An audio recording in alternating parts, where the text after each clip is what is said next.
Welcome, everyone. My name is William Alberk. I am the Director of Strategy, Technology, and Arms Control for the International Institute for Strategic Studies, and welcome to our workshop today on non-nuclear weapons and strategic stability in Europe.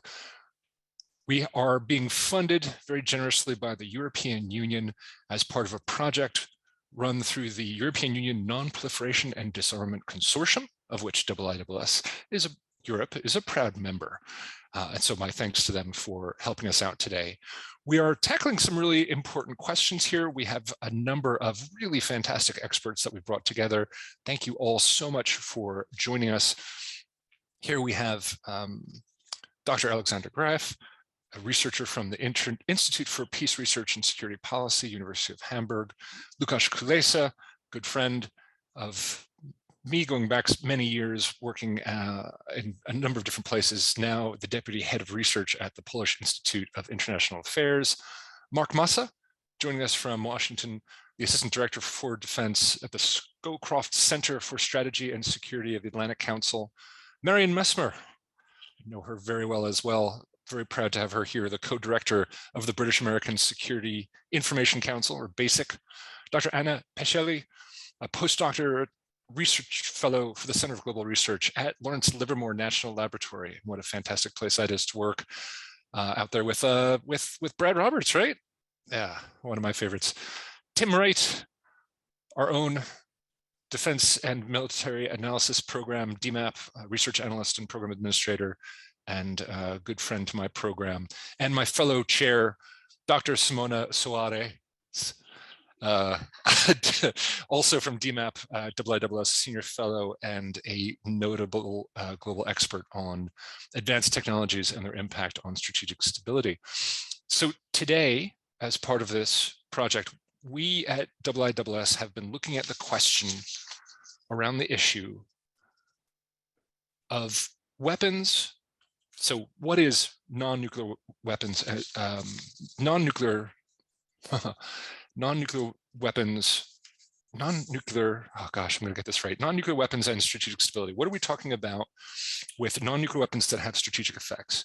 What we're talking about are weapons that are meant to bypass the tactical and operational levels of combat and have direct strategic effects, but without a nuclear explosion associated with it. This has been an issue throughout history, obviously, but an issue that becomes more acute in the current phase of history, where we have great power competition, where we have very, very powerful states interacting often with less powerful states or non-state actors that are seeking to upend the international order. And so we see weapons of kinetic effect and non-kinetic effect in this realm. The easiest way to think of kinetic non-nuclear strategic weapons are weapons like medium and longer range, incredibly precise missiles. These are weapons that are replacing nuclear weapons in terms of missions. If you can hit a target with incredible precision and destroy it, you can have a strategic effect in warfare. I would also include in this things like anti-satellite weapons that can destroy or disrupt your command and control capability as a nation, including nuclear command and control. So these weapons also have an incredible, what we call entanglement effect, where the employment of these systems can actually cause the attacked side to respond with nuclear weapons, thinking that they are under attack, potentially even a first strike. On the non-kinetic side, I think people are pretty familiar with what we're talking about here.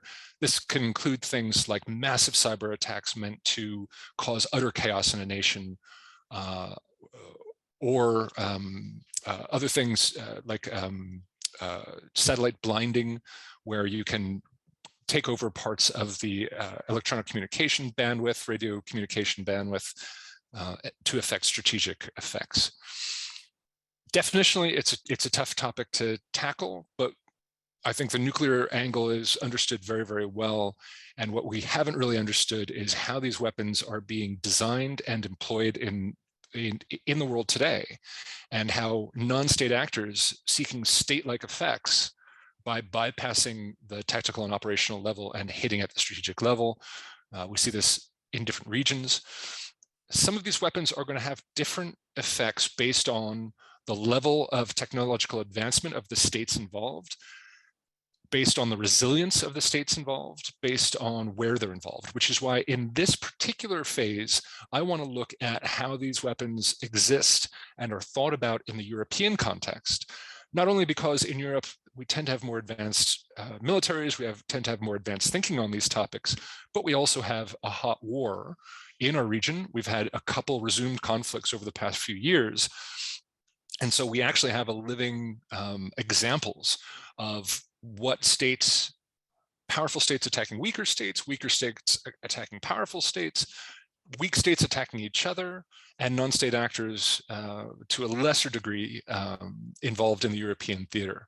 So I wanted today to bring together these experts, primarily from European think tanks, but also US and UK, to think about how these weapons in this context, how we think about them in terms of attack, capabilities that we might need, how we think of them in terms of defense and deterrence to take these weapons off the table, how we think about resilience, protecting our own critical infrastructure as another means of deterring attacks in this area.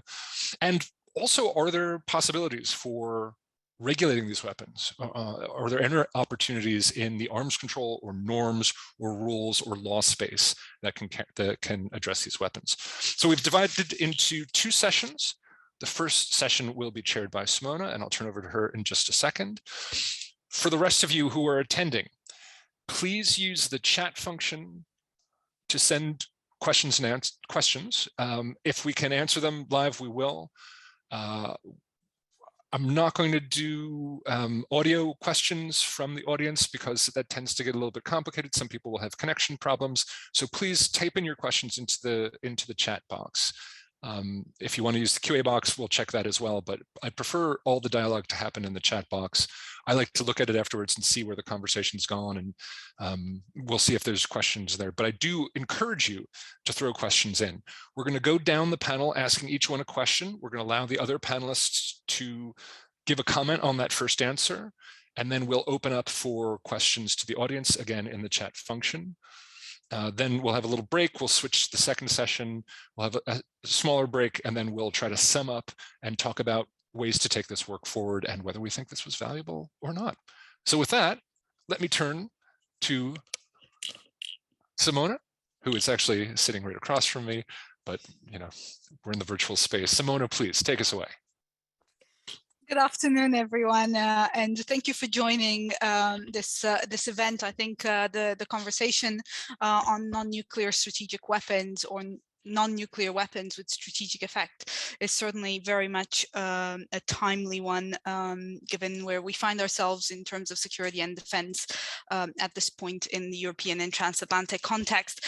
And as William was mentioning earlier, our task for the first session, which I'm very, very happy to moderate today, is to answer a few exam questions. And I'm delighted to be joined by Mark, Alexander, and Timothy, with whom I very much look forward to have a conversation about this. And I look forward to bringing questions and comments from the audience as well. And with that in mind, I'll just jump right into it. Maybe Alexander, I'll start with you, because Russia has been one of the countries in the European context that has been thinking about and has been developing capabilities that fit into the broader category of non-nuclear strategic weapons. They have been displaying them. We can discuss later today to what degree they have been employing them actively in their war in Ukraine. But can you give us a sense, perhaps, to begin with, how Russia is thinking about these kinds of capabilities? Where do they fit in the Russian doctrine, right? What role do they play for the Russian military ethos, if you'd like? Sure. Thank you. And thank you for having me. Well, I think when you think about Russia and well, non-nuclear strategic weapons, I think the first thing that we have to establish is that Russia, as the third state after the United States and the UK, has really entered that time or that regime of precision strike weapons and using them in warfare and thinking about them strategically. I think that's quite important because that is a development, well, that we have seen just for about a decade now. And Russia has developed weapons in terms of, ground launch weapons, air launch weapons, sea launch weapons, with all the weapon types we also know from media debates, starting with Iskander to the Kha-101, which is the air-launched cruise missile, the Kinjal, which apparently has been used in Ukraine now, and the sea-launched, Kaliber sea-launched cruise missiles. So Russia has put a lot of effort and resources into developing these kind of systems. And I think the reason for this has been twofold. One is that at least a decade ago or 2 decades ago, the idea was that Russia needs these weapons in order to be more flexible. That in a way is the idea of flexible response. If you think about NATO's doctrine, that Russia now has a similar kind of approach. That is to say, in terms of escalation management, Russia has more options to react and to employ these capabilities in war. Again, I think like there are two different, or at least two different ways of how to think about this. One is that Russia is using non-nuclear strategic weapons as an addendum, as a kind of complementing nuclear deterrence, and that's quite important. So strategic deterrence is then composed of that usual strategic nuclear deterrence part and the strategic non-nuclear deterrence part. But then also, of course, these weapons are usable in terms of conventional warfighting. So it's complementing the nuclear deterrence posture, but it's also a warfighting instrument. And these two are, of course, distinct, but again, of course, they overlap and one is connected to the other. And that makes it quite complicated, particularly because all of these missiles are dual capable. And that is, of course, a great challenge, not only in terms of what to expect, warhead ambiguity, etc., but also in terms of how actually we could talk about this from the perspective of arms control, where I'm coming from. Yeah, so in essence, I would say that these are the main important points. Thank you for that, Alexander. I mean, I think I understand a little bit better where the kinetic side of non-nuclear strategic weapons fits into the Russian doctrine.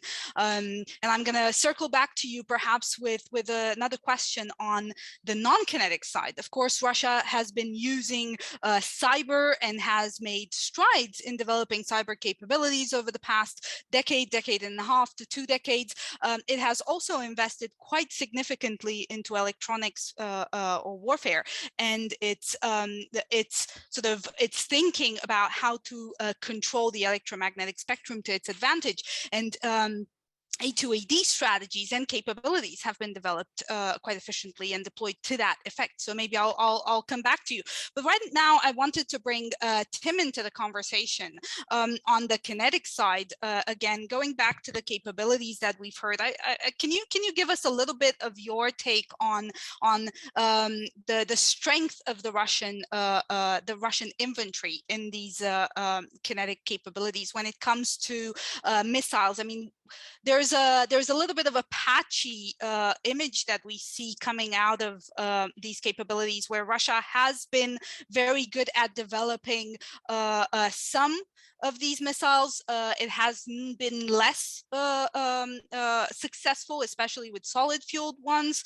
So can you give us a little bit of your take about where Russia lands right now with the quality of its non-strategic missiles, non-nuclear strategic weapons, the missiles category at this time? Thanks very much, Simone. I mean, it is a bit of a mouthful, the NNSW. Yeah, I mean, I'd just like to say to begin with, I agree with a lot of what Alexander just said. The way in which Russia has used precision strike systems, it appears that they have taken lessons from NATO countries going from the 1990s to the present day, and how they use them and how they employ them. You can see that, I think, in the beginning of their invasion of Ukraine, targeting fixed sites like radars and so on with precision strike munitions. I mean, that's quite clear that they've been employing them in a similar way. They've also, though, used them sometimes to make up for areas of weakness for them. So Zircon, which is described as being a hypersonic cruise missile, but I don't think that's actually a very accurate description of it.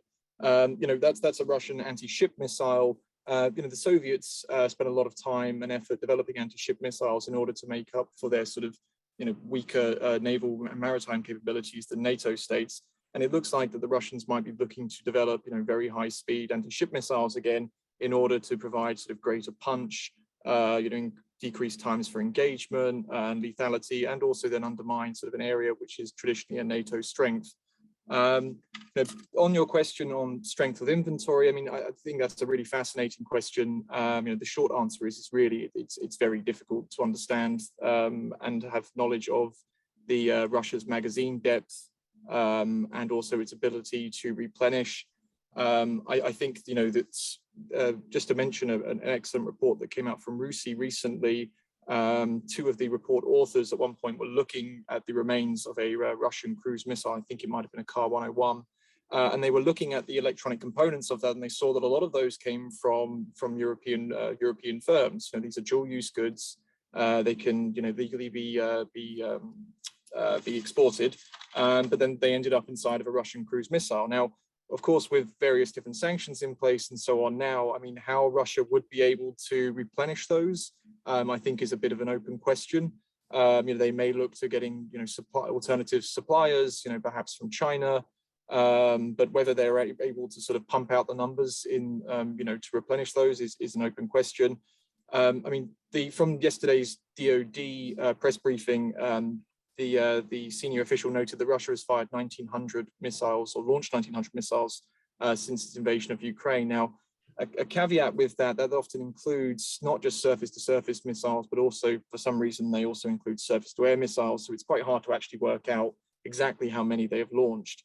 But, you can probably see that they might be at some point reaching getting near to where their floor is for how many they would need for any contingencies.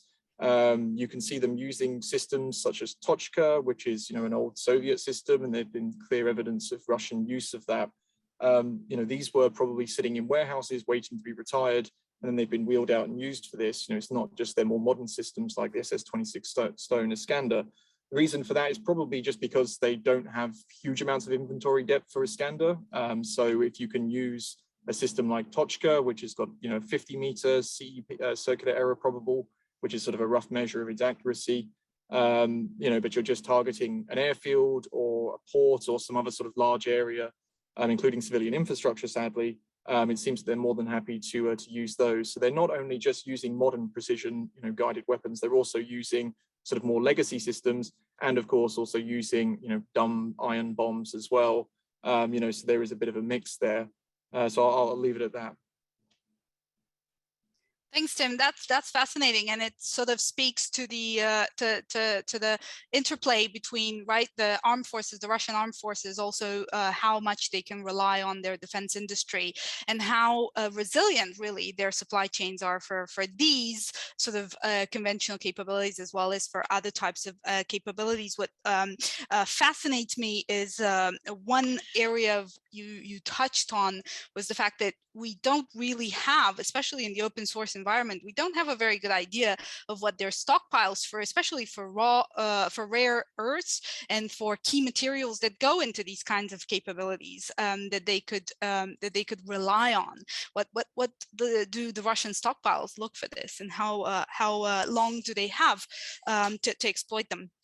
Another aspect that really sort of was mentioned both in Alexander's remarks as well as in yours, Tim, has to do with the fact that Russia really is thinking is not just thinking about these non-nuclear strategic weapons as a separate category, but there is a strong entanglement between the nuclear and the non-nuclear side, be it for deterrence or as Alexander was mentioning earlier, for warfighting purposes. And I'll turn to you, Mark. Maybe you can reflect a little bit about this entanglement. What kind of challenges come with it? And are we in the transatlantic and the European context prepared, or are we getting prepared, so to speak? Are we advancing or in thinking about how to overcome these challenges when it comes to Russia?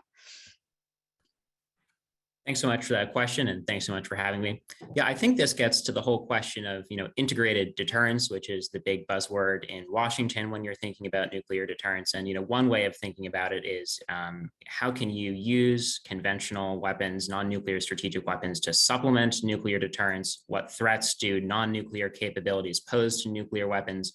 You can think of, say, quantum computing to help track down ballistic missile submarines, or you can think of directed energy missile defenses as potential non-nuclear strategic weapons, not necessarily because they can achieve strategic effects on their own, but because they can impact the nuclear balance in a decisive way, perhaps decisive way, I should say.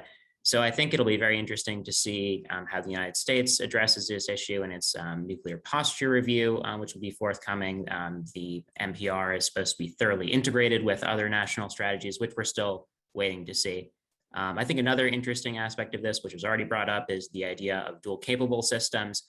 I like to say that Russia follows the Frank's Red Hot theory of nuclear deterrence. They put that stuff on everything, for those of you who are familiar with that advertisement. So the question then is, what does that mean for entanglement, as some people mentioned?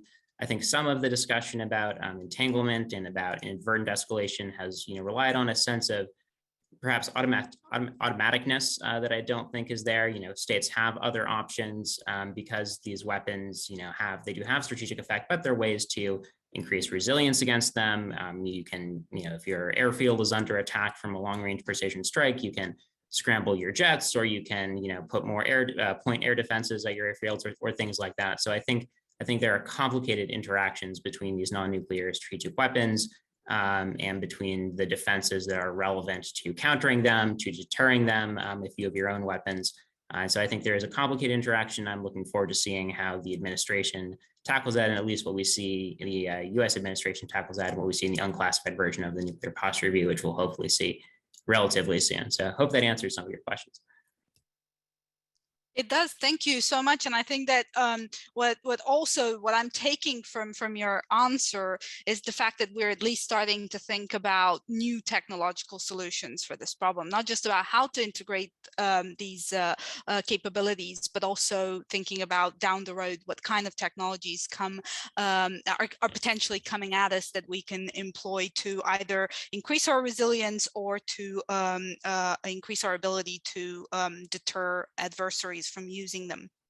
Yeah, and I'll probably circle back to you with more on the use of emerging and disruptive technologies specifically for that purpose, because especially on the non-kinetic side, that is one growing area, and certainly the electromagnetic spectrum is important in that. But before that, let me go back to Alexander, and maybe Alexander, you can talk to us a little bit about how Russia's thinking and integrating non-kinetic non-nuclear strategic weapons into its doctrine.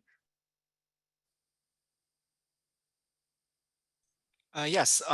Well, I think the most important point is to think about the whole issue not as, let's say, war, non-war, but in terms of how Russia is managing escalation.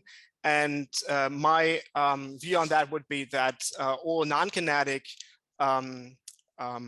capabilities play a role in the lower part of escalation management. That is to say, maybe in a local war, and particularly in the first phase or the initial phase of warfare, to gain an advantage against the adversary, and that would be particularly, I think, the case also in a imaginable escalation between NATO and Russia. But in the end, when we talk about strategic effects and we talk about a regional war or a high-end war, then again, I think we are in the kinetic sphere. But nonetheless, as we have seen some instances over the years, how Russia has been using particularly cyber capabilities, we see that they have integrated them in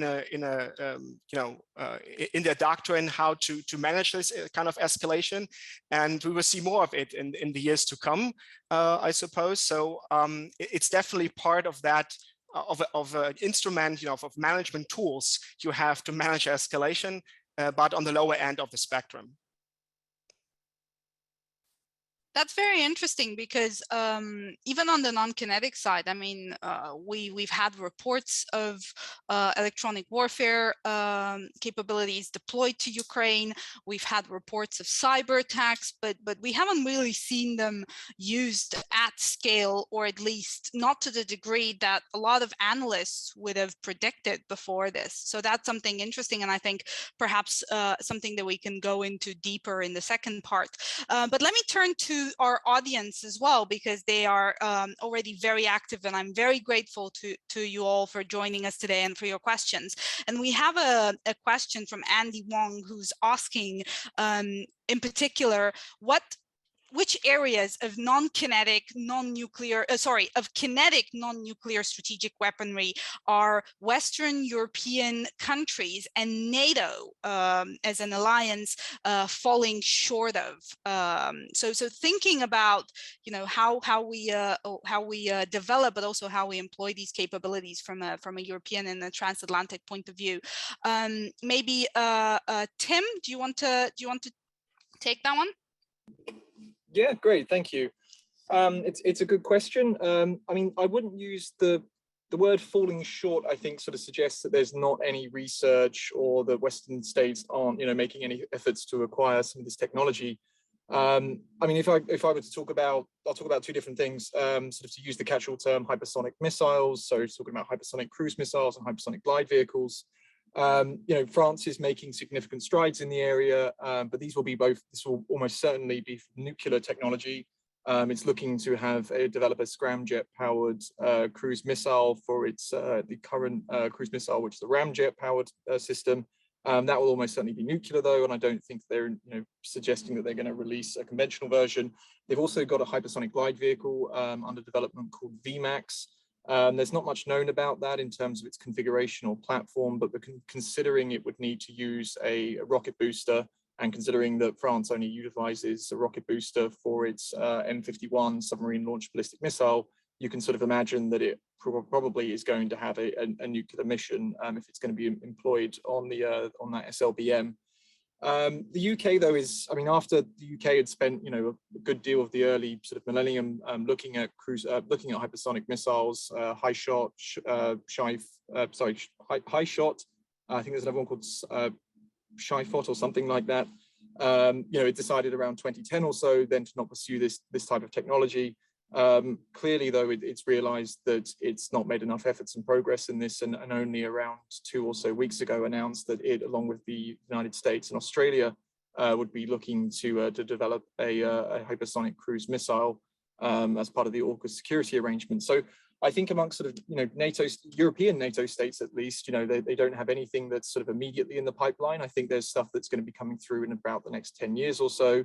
With the United States, it's a little bit different. They've got a huge number of various different hypersonic missile programs and that's just the ones that we know of. Of course, I think it's in the region of around 7 or 8, which consists of air-launched, hypersonic air-launched cruise missiles, air-launched glide vehicles, ground-launched hypersonic glide vehicles. We're probably going to expect to see some of them in service by 2023. I think the US Army's long-range hypersonic weapon, also known as Dark Eagle, should be sort of reach IOC in 2023. So, I think you're going to see, there are sometimes suggestions that Russia and China are well ahead in the hypersonic game. I don't think that's entirely accurate. And as well, when you consider the number of systems that they have deployed is very low. I mean, Russia have Avangard in service, but they only have 6 units.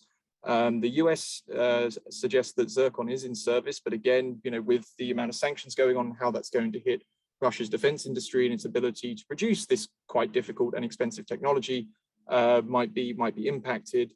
In terms of other sort of just more sort of traditional types of ballistic and cruise missile, though, the number of European NATO states that employ short-range ballistic missiles is incredibly low. I think it's just Greece and Turkey operating the MGM-140. No NATO state operates a ground-launched cruise missile similar to the SSC-7 Southpaw, for instance. I mean, there's obviously a lot, Western NATO and Western states are typically more reliant on air power. It's an area where we're much stronger. And there are an awful lot of countries possessing air-launched cruise missiles. Spain, France, the UK, Finland and Sweden, which will both soon hopefully be in NATO, also possess those capabilities. So you're seeing sort of areas in which we're stronger than the Russians. Of course, the Russians do possess quite a lot of different types of air-launched cruise missiles, but we might be sort of have less systems available that are ground-launched, but then we make up for that on more air-launched, and also then sort of from maritime platforms as well. So. I think there's disparity, but just because NATO don't possess, you don't want to necessarily mirror the capabilities of your adversary or your competitor. You might look to, working on your own strengths in order to then counter theirs.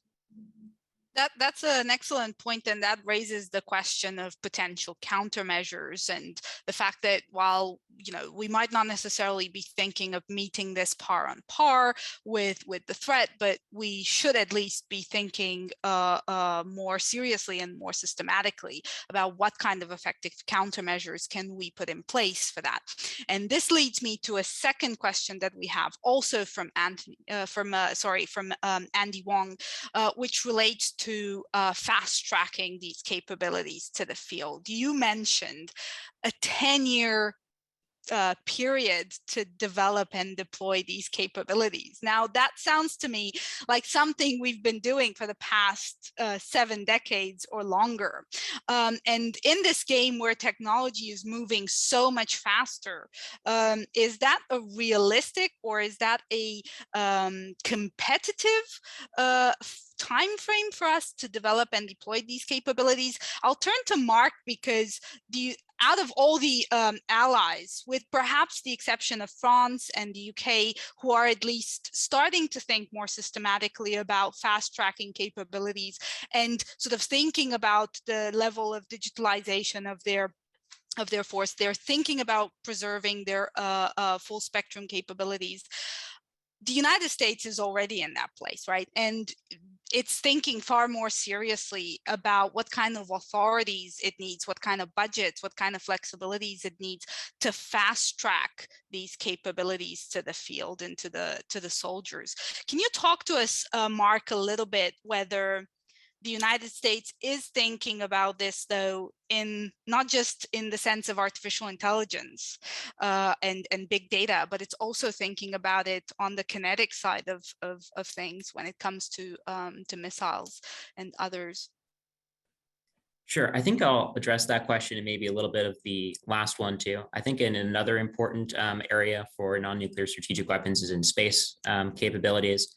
And I think space is also a good example of where the United States is trying to change things up to move faster. So to take that one by one, I think there's an interesting statement that came out of the National Space Council, the Vice President, a few weeks ago, saying the United States would vowed not to conduct destructive direct ascent anti-satellite tests. Of course, there's a lot of qualifiers on that. So there are a lot of areas beyond that, those direct ascent destructive tests, where the United States or its NATO allies and other partners could develop counter space capabilities. But at the end of the day, we rely more on space and are more vulnerable in space than Russia and China in most cases. So in terms of response, I think resilience is really the way to go.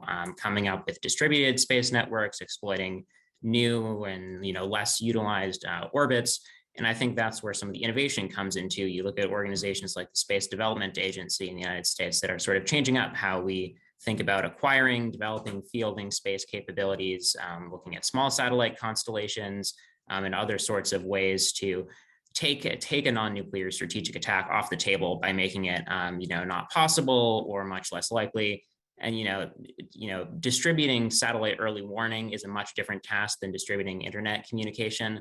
So I'm not saying it's going to happen overnight. I don't know the physics of it. Maybe it's not even possible, but I think there's a lot of serious thinking in the United States about that. And some of it is, it's not necessarily its technology. It has to do with bureaucratic politics. It has to do with how these things are written into laws, and so that might be non-transferable in a way. But I think space is a good example of both, where there's adaptation to try to respond to the possibility of non-nuclear strategic attack, as well as some innovation in terms of acquisition and fielding. That's excellent, because it speaks to me, and it consolidates, at least in my view, it consolidates the difference that we're seeing between the two sides of the Atlantic when it comes to this topic, based on what you and Timothy were just saying earlier. I have an excellent point in the chat, which was raised by Ian Anthony. And basically, his comment speaks to the idea of mirroring, and the fact that what we're seeing Russia do right now in Ukraine doesn't really fit with how we as an alliance, or Europeans or transatlantic community, would use these kinds of capabilities. So I will turn to all of our panelists, perhaps going in the in the reverse order, to think a little bit about not just the way that we're seeing Russia use them now, but the way that we have constructed our own narrative and strategies based perhaps on perceptions and misperceptions, based on biases that we have projected related to how Russia might use these kinds of capabilities. And these are really critical, because we're seeing now these assumptions not being confirmed in practice. So can you talk to me a little bit, and to our audience a little bit, about the role of that difference between what we can see these capabilities do technically and how the political spectrum reflects on them? Can you please address that sort of gap right there? Maybe go to Tim first, and then to Alexander and to Mark. Thank you. Yeah, and as Ian pointed out in the chat, the way in which Russia used them in order to strike civilian targets is certainly not a way that NATO would use them. There's also some other, some ways that they've been using some of their high-end equipment as well, which I don't think, is how NATO would use those systems. And I think that that's got to do with sort of signaling, political messaging, and deterrence as well. I mean, the alleged use of Kinjal, which is an air-launched ballistic missile launched from a MiG-31, I think it was to strike a small ammunition depot. And you're using an incredibly high-end weapon, of which you have very limited numbers, in order to strike a fairly mundane target. I think, and then also Russian media then made a very big point about the fact that it was used. I think that there's a certain element of signaling that comes in with that. I don't think that you would get many NATO states that would use weapons in that sort of way. Although I do say that, but then, I think it was during Trump's term, there was the use of the mother of all bombs, which is a huge US sort of ordnance, which was dropped in Afghanistan on a couple of occasions. And there was this sort of signaling that went around with that as well, of sort of look at the power of our destructive capabilities and so on. So, there is sometimes it does sort of replicate a little bit, but I think, on the whole, yeah, you're right. There are, the way that they use them challenges our assumptions of this is how exactly you would use that system. I mean, there was also a use of an Iskander to strike a Ukrainian Buk system, which is sort of an anti-aircraft system. And again, you're using a really high-end precision munition there, of which you don't have many, to strike sort of, a target which you could strike with an awful lot of other, much cheaper equipment. So, whether that's just because they've got limited the equipment they've used, they actually, although they've got a lot of types, they for whatever reason have found that their inventories are lower, or that they need to use some of their some of their systems which have got long standoff capabilities because they're still worried about Ukrainian air and missile defenses. there's that to sort of consider there as well. So yeah, I'll leave it at that. Thank you. Thanks, Timothy. I'll invite Alexander or Mark if you guys want to jump on these on this question. If not, I have a long list of other excellent questions from our audience. So, well, maybe two general points. Or Mark, do you want to go first? All you. Just two general points to echo actually what Tim just said. I think, of course, our experience, about the use of precision strike weaponry is with the United States, right? So we judge from the perspective of how the United States has been using these kind of weapons mostly, and there are, of course, essential differences. One of them being that the stockpiles of these weapons, as Tim just mentioned, are considerably lower in Russia than they are with the United States. That might have an effect on how Russia is using them. But I think there's also a case to be made about the particular situation in Ukraine, which I think is now in our minds, that Russia has been using the number of weapons that has been mentioned, 1,500, let's say, and let's assume they're all kind of precision strike weapons, just for the argument, over a period of 2 months. That is a rather long kind of period. And the question is, okay, if this would have been done in a shorter term period, would that have made a difference first? But second, it would definitely be different in a NATO-Russia conflict. So again, the type of conflict that we are seeing probably has a large role to play in the way Russia is using these weapons. They would use them differently when the escalation, the level of escalation would be different. excellent, Mark. Yeah, and I would just say, non-nuclear weapons with strategic effect. Yeah, what strategic effect you're seeking is going to determine, what weapons qualify as non-nuclear and how they're going to be used. I mean, the report that came out of the last workshop, which I commend to everyone who hasn't read it, mentioned the possibility of, say, North Korean artillery in range of Seoul as a strategic weapon. Okay, well, is using artillery against Ukrainian cities for strategic effect? Is the strategic effect they're seeking to break the will of the Ukrainian people? It talks about, long-range precision weapons to decapitate leadership. Well, according to media reporting, at least, there are, bands of Russian assassins roving the streets of Kyiv looking for President Zelensky. Is that a strategic attack? It's certainly not a new weapon, but is it, is that the strategic effect you're seeking to decapitate leadership? So I think that while the new weapons are certainly important, it's right to look at the strategic effect that is sought, and different countries with different doctrines, maybe even autocracies versus democracies, are going to have different strategic centers of gravity and also different approaches to warfare. So in short, I agree with the question. We should not expect to see Russia or China to use strategic weapons in the way that the United States or its European allies and partners have done so. But exactly, that's one of the key conversations that we've been having, I think, about Ukraine as well. I see Tim's hand going up. Please jump in, Tim.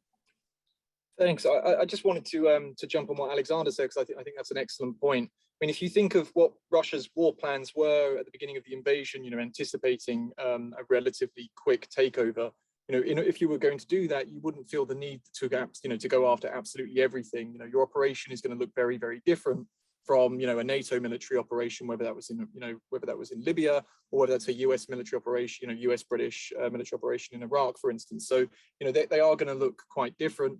And especially when you consider NATO campaigns. I think Libya is a good example. No boots on the ground, or at least in terms of sort of regular infantry. So by definition, it had to be a precision strike sort of campaign, and it was going to be a sort of a slow campaign of wearing them down from the air. That's a very different type of, the military operation is very different to what, the Russians were sort of initially planning on doing by the looks of things, from what sort of initial analysis and assessment of their initial invasion looked like. So yeah, I think we do need to bear that in mind. If what we've seen is perhaps, it's not sort of the massed fires that we expected, because Russia probably thought we'll kick the door in and then everything will come collapsing down. Now, obviously that didn't happen, and they've then sort of since adjusted the way in which they fought the war. But I think that what we saw at the beginning probably wasn't a sort of trying to mirror NATO as much as possible, because it felt that it wouldn't need to sort of wage such a sort of destructive war at the beginning, because it thought, well, the Ukrainians will give up quickly. and we'll achieve our aims within a few days. Thanks. Thanks, Timothy. I have a couple of questions which are related, so I'm gonna put them together and ask our panelists to reflect on them. The first one is to do with the fact that the way that we've seen some of these capabilities used in Ukraine so far, right? Whether it meets or doesn't meet our initial assumptions, the way that we've been, the way that they've been used there, does that seem to suggest to you that Russia is no longer concerned, or that it's perhaps not concerned at all with the issue of nuclear and non-nuclear entanglement?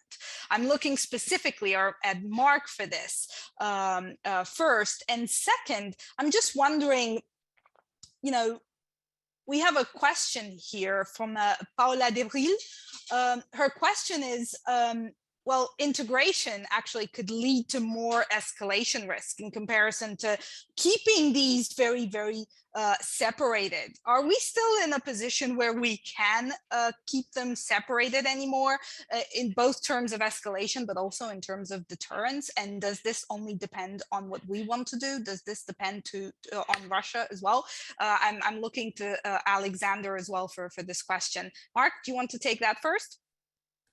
Yeah, sure. I have a whole paper on this, but I think the question of nuclear conventional entanglement, I think, is a really, really important one.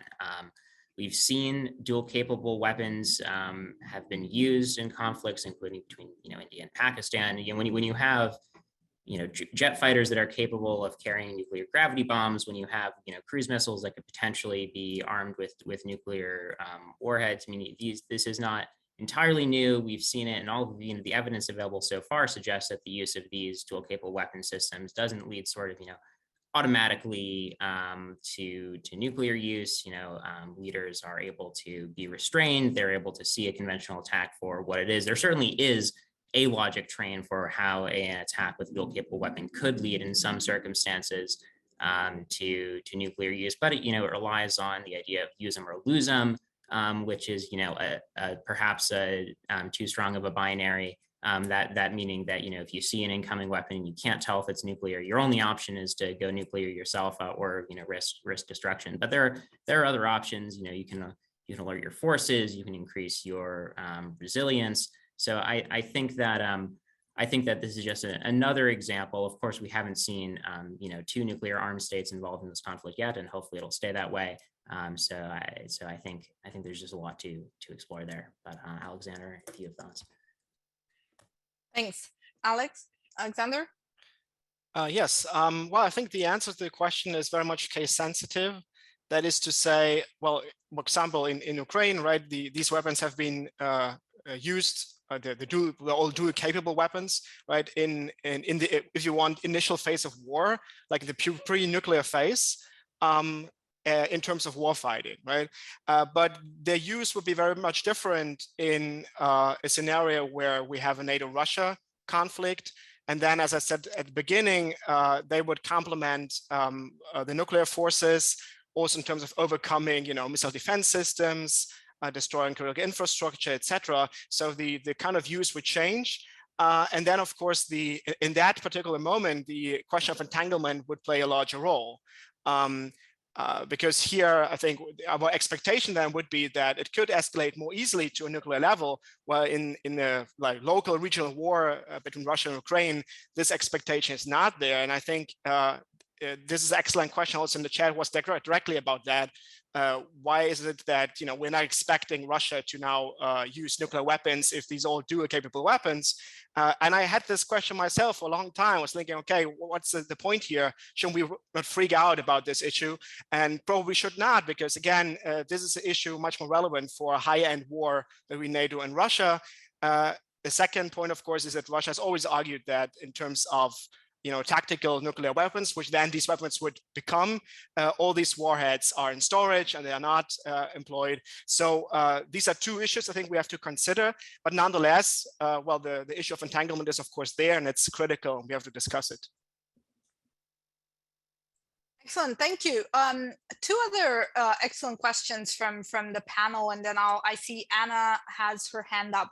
Why don't we start with Marianne's question, which is, well, we've seen these capabilities used, not just we've seen them used in Ukraine. We know that our adversaries have them, at least in sufficient numbers to be able to make a dent. Does this mean that we are now more likely to see European countries start acquiring these kinds of capabilities as a result?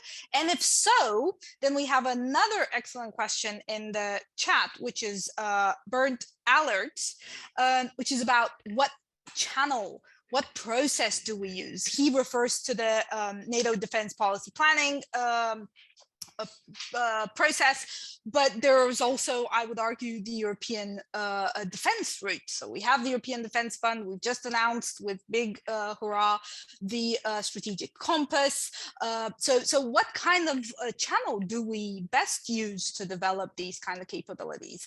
So Timothy, do you want to jump in on this? Yeah, sure. This isn't my wheelhouse so much, so I'll not get too much. I mean, obviously, there's PESCO. I mean, the EU are already working on a hypersonic missile defense system called Twister. You know, I think that's got Germany, France, and around 4 other nations involved. You know, so that's one avenue. NATO also have recently unveiled, I believe it's called Diana, which I think Simona, you'll probably know a lot more about than me. But you know, that offers also another area.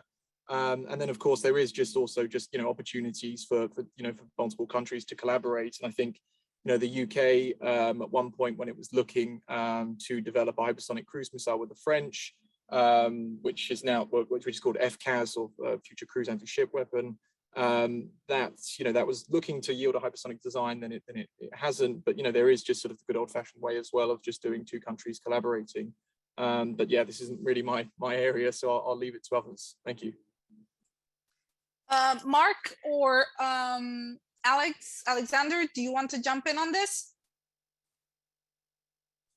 Well, I've actually not much to add to what Tim just said. So if Mark wants to share his thoughts. Sorry. I'll just really quickly offer one thought out there about new channels for incorporating emerging and disruptive technologies, in particular in the European and the NATO context, either the European Defense Fund and the upcoming Hub for European Defense Innovation, or the NATO Defense Innovation for the North Atlantic, Defense Innovation Accelerator for the North Atlantic.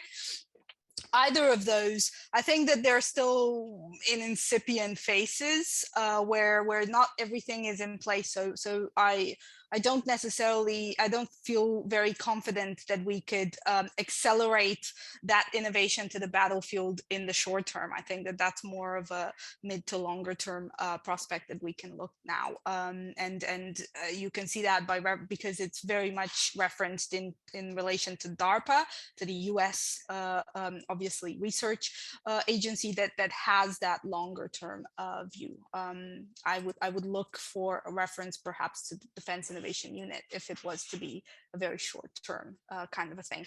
I'll go to Anna and William, and then I'll turn back if I have any time. I do have time.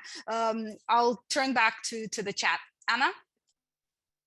Thank you so much. I just wanted to make a quick comment on the entanglement issue. I think it's very important to distinguish what form of entanglement and what type of entanglement we are actually talking about. Alexander made a very important point that the dangers and risks associated with the problem of entanglement will largely depend on what are the circumstances, what intensity the conflict is at any given point. But I think it's also important what form of entanglement it is, because there are 3 distinct ways we can think about entanglement. It can be the use of dual capable systems where you have ambiguity about the payload of the actual missile, it can actually be the co-location of nuclear and non-nuclear forces and attacking a military base where you have nuclear and non-nuclear assets as well, again, carries different types of problems in warfare. And I actually think that these first two forms of entanglement have been with us for a long time. The great powers for decades have been managing some ambiguities that come from dual capable systems, and also the problems coming with the co-location of nuclear and non-nuclear assets. The form of entanglement that I'm mostly worried about is the third type of entanglement when it comes to dual purpose command and control systems. Those assets which are actually supporting conventional operations and also would potentially play a very important role in nuclear operations later on as the conflict would escalate. Right now, all three major powers, the United States, Russia, and China, have doctrines that would include potentially attacking these command and control assets if there was a major power war between the sides. So in case of a NATO-Russia conflict, I would actually be afraid that early on in a conventional conflict, we might see attacks on some of these dual purpose command and control systems, which could immediately trigger some kind of nuclear escalatory dynamic and lead us to an unintended escalation. So I think it's the mere use of dual use delivery systems or the co-location problem is not really the primary concern when it comes to entanglement. But in case of a NATO-Russia direct conflict, the problem of dual-purpose command and control systems and all the possibilities of unintended escalation coming with that is still a serious concern that we haven't really thought through. I don't think there is enough awareness of the problem. I'm not so sure that the Russians and the Chinese understand the risks that it would carry if they actually attacked some of these dual-purpose command and control units. So that's something that we need to do more work on, and we need to have conversations with our great power adversaries, and I think that continues to be a very serious concern and probably one of the most likely pathways how a conventional conflict could very quickly escalate into a nuclear one. So that's the point I just wanted to make here. Thank you. Excellent, thanks, Anna. William? Unmute myself, sorry about that. Yeah, back to Bernd's question, I'm not as familiar with the EU mechanisms, but I am a little bit more familiar with the NATO mechanisms. And certainly there's the NATO Article 3 obligation for states to be prepared and resilient. And so NATO has taken that really seriously. And for the threats that we've really identified, for the more developed threats, the NATO defense planning process is an excellent way to ensure that you drive towards the militaries the tools that they need to be resilient against the kind of non-nuclear strategic weapons, again, that we're very familiar with. It's not as responsive, though, to new threats, because it is a 4-year process, starting with agreed intelligence, the level of ambition, all kinds of surveys and targets and quizzes and stuff. So it's not quite as responsive, and that's why Tim mentioned Diana, the Defense Innovation Accelerator for the North Atlantic. Yep, there we go. Diana, as one way. The Science and Technology Office at NATO is a huge network of scientists, thousands of scientists with lots and lots of money. They just did a report, I think 2 years ago, looking at the horizon scanning for the next 20, 30 years. So they're meant to look a little bit further, but they can also work together on projects to develop specific responses and technologies to help with these kinds of threats.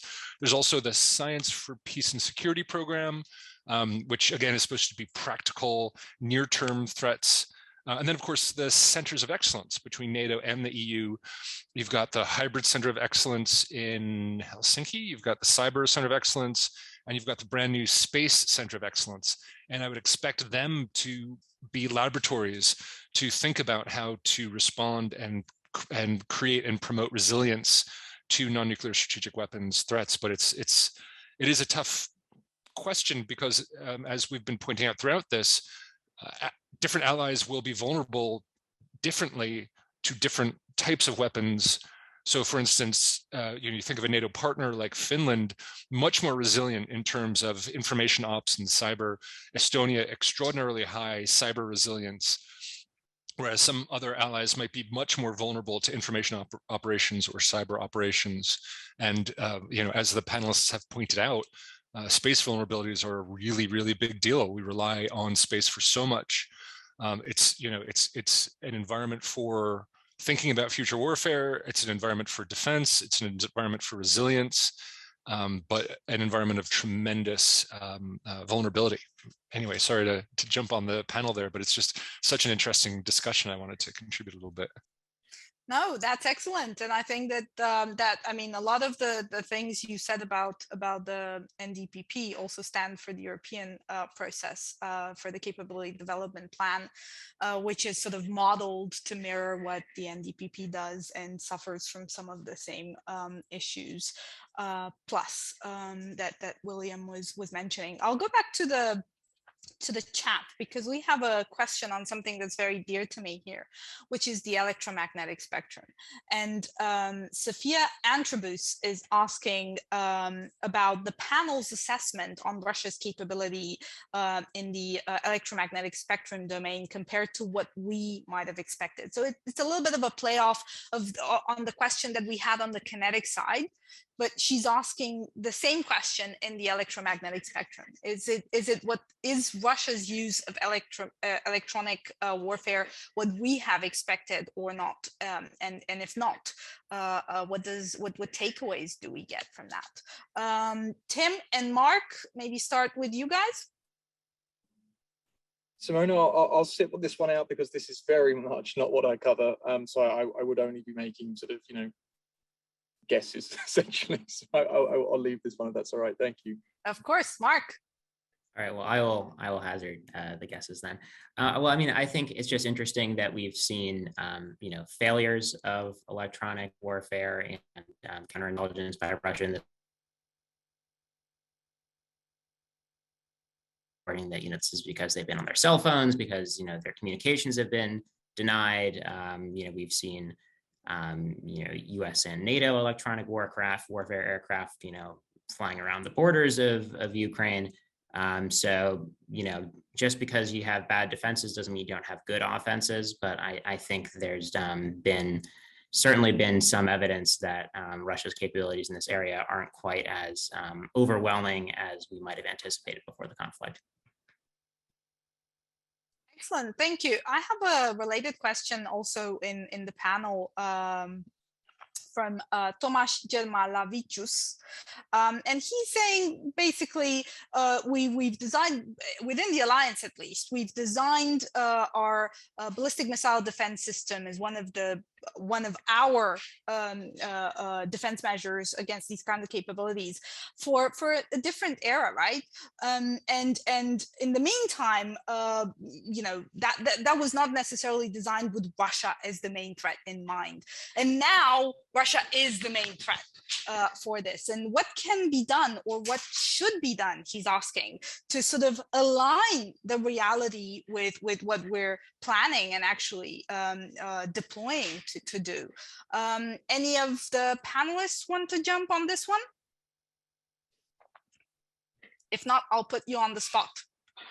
Sure, I'll jump in. So, I mean, at least when it comes to defense against, long-range ballistic missiles, I mean, that is not done with Russia in mind. That's correct. And, I don't think it should be US or NATO policy to sort of have a comprehensive missile defense against Russian, ICBMs. It's not necessary for deterrence. It's not likely not feasible. I think what's going to be interesting, though, is that as the United States does maintain a policy of wanting to maintain effective missile defense against, rogue states like North Korea. And I know we're focused on Europe here, but there's some transregional effects that are worth mentioning. Is that as we improve our missile defense to deal with threats from North Korea, whether that's through the next generation interceptor with multiple interceptors per launcher, or it's through future directed energy effects, those are going to be capabilities that are available worldwide and could impact the strategic balance in Europe as well, especially if they're on mobile and not fixed systems. So I think you will see an increase in the quality and capability of missile defense that is available to the United States and its NATO allies, as well as other partners, and that could occur in Europe as well, and that might drive increases in countermeasures or possibly in size of arsenals among Russia and other powers as well. Tim. Thanks.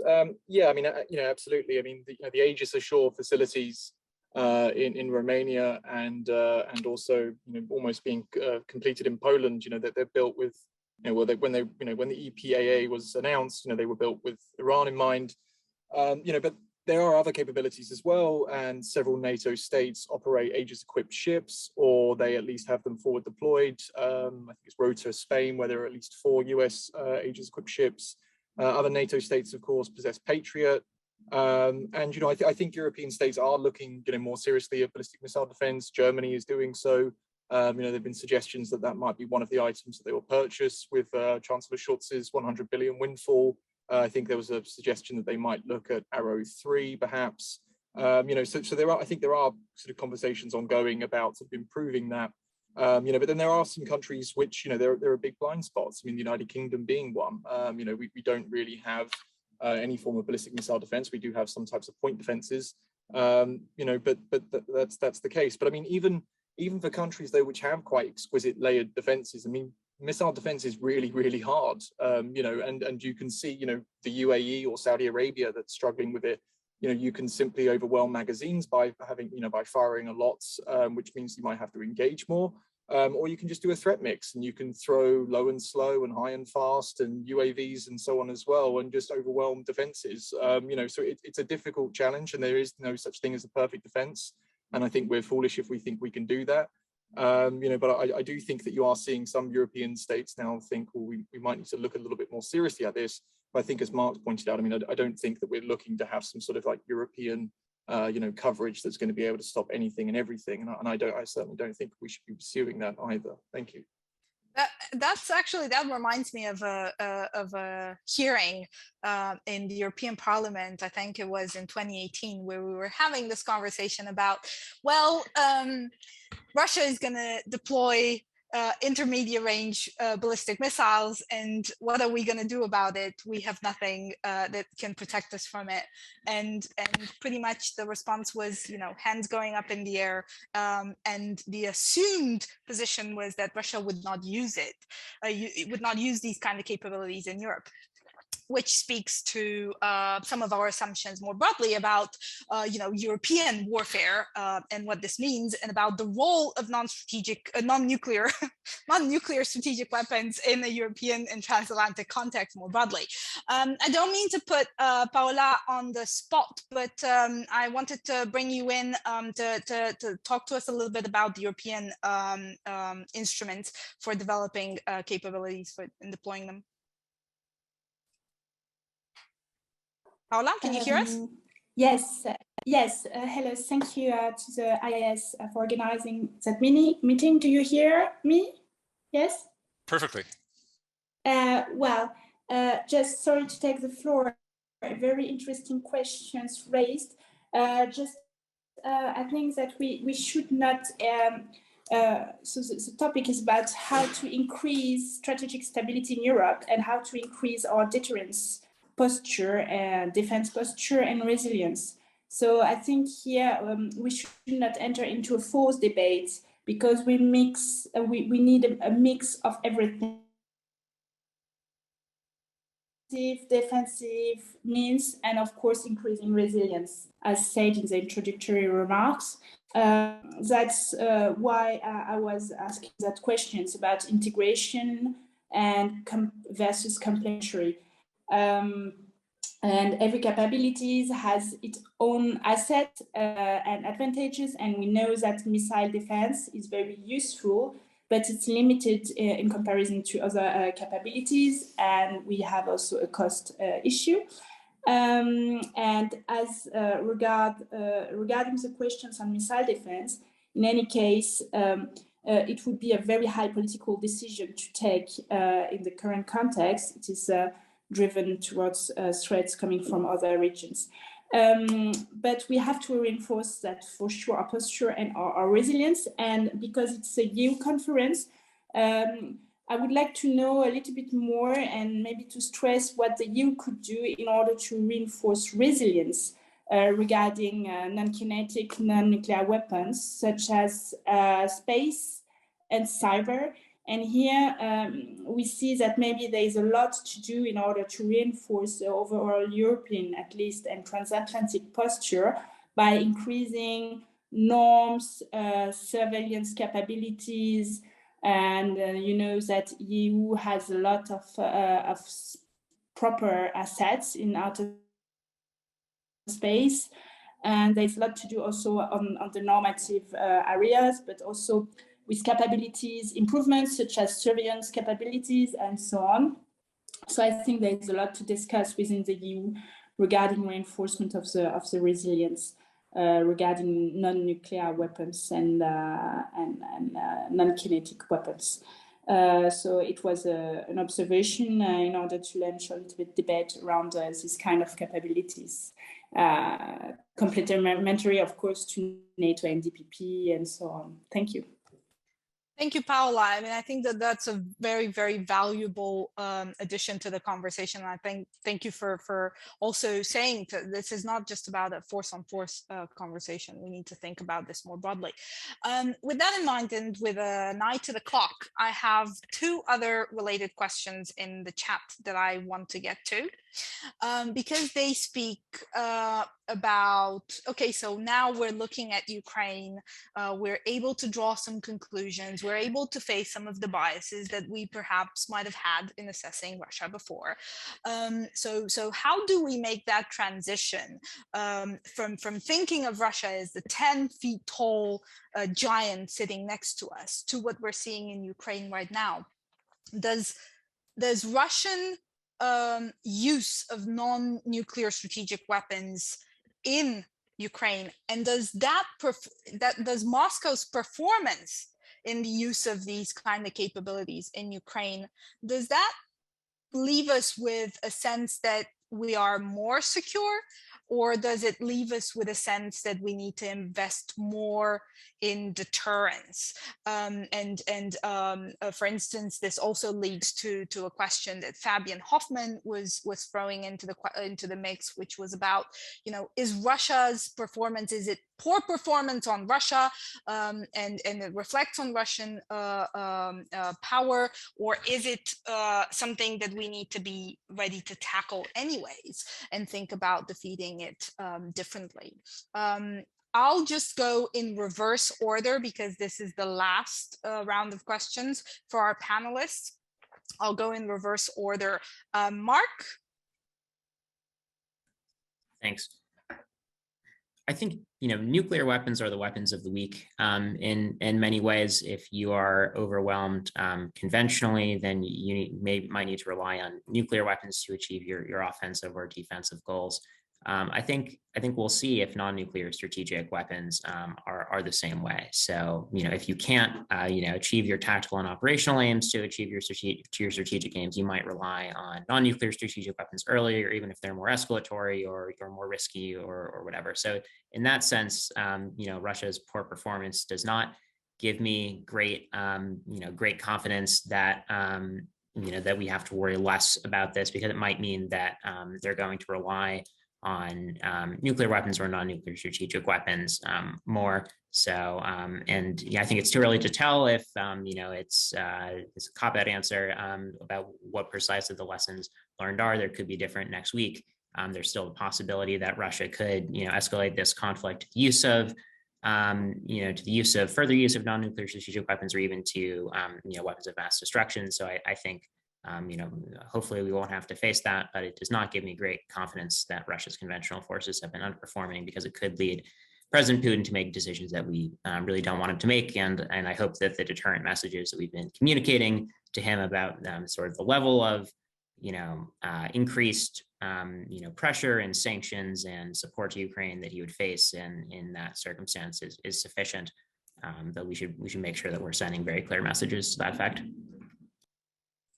That's interesting. That's an interesting conversation, though. I won't go too deep into it now, but that's a fascinating topic to me. Whether, and I think it's been with us for the last 30 years, anyways. Whether we want Russia to have the ability to develop modern weapons just because it's not going to have such a human toll, or whether we want to, you know, we take the consequences of them relying more on legacy systems and capabilities that are doing a lot of are taking a human toll, a large human toll, as we see in Ukraine right now.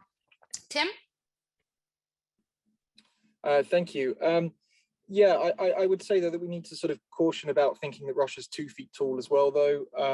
You know, I don't think that we should be drawing immediate lessons from this and start feeling a bit confident that just because Russia hasn't been able to, you know, sort of successfully invade and occupy Ukraine in 2 months, that, you know, that we would be fine if we got into a scrap with them. And I also sort of think that when we typically have thought about a NATO, a wider sort of NATO-Russia war, you know, it typically tends to be concentrated around sort of, you know, the Baltics, a smash and grab operation, stuff in the Suwalki Gap and so on. We're not thinking about it in being sort of a Russian invasion that's, you know, planning on overtaking, you know, a large country.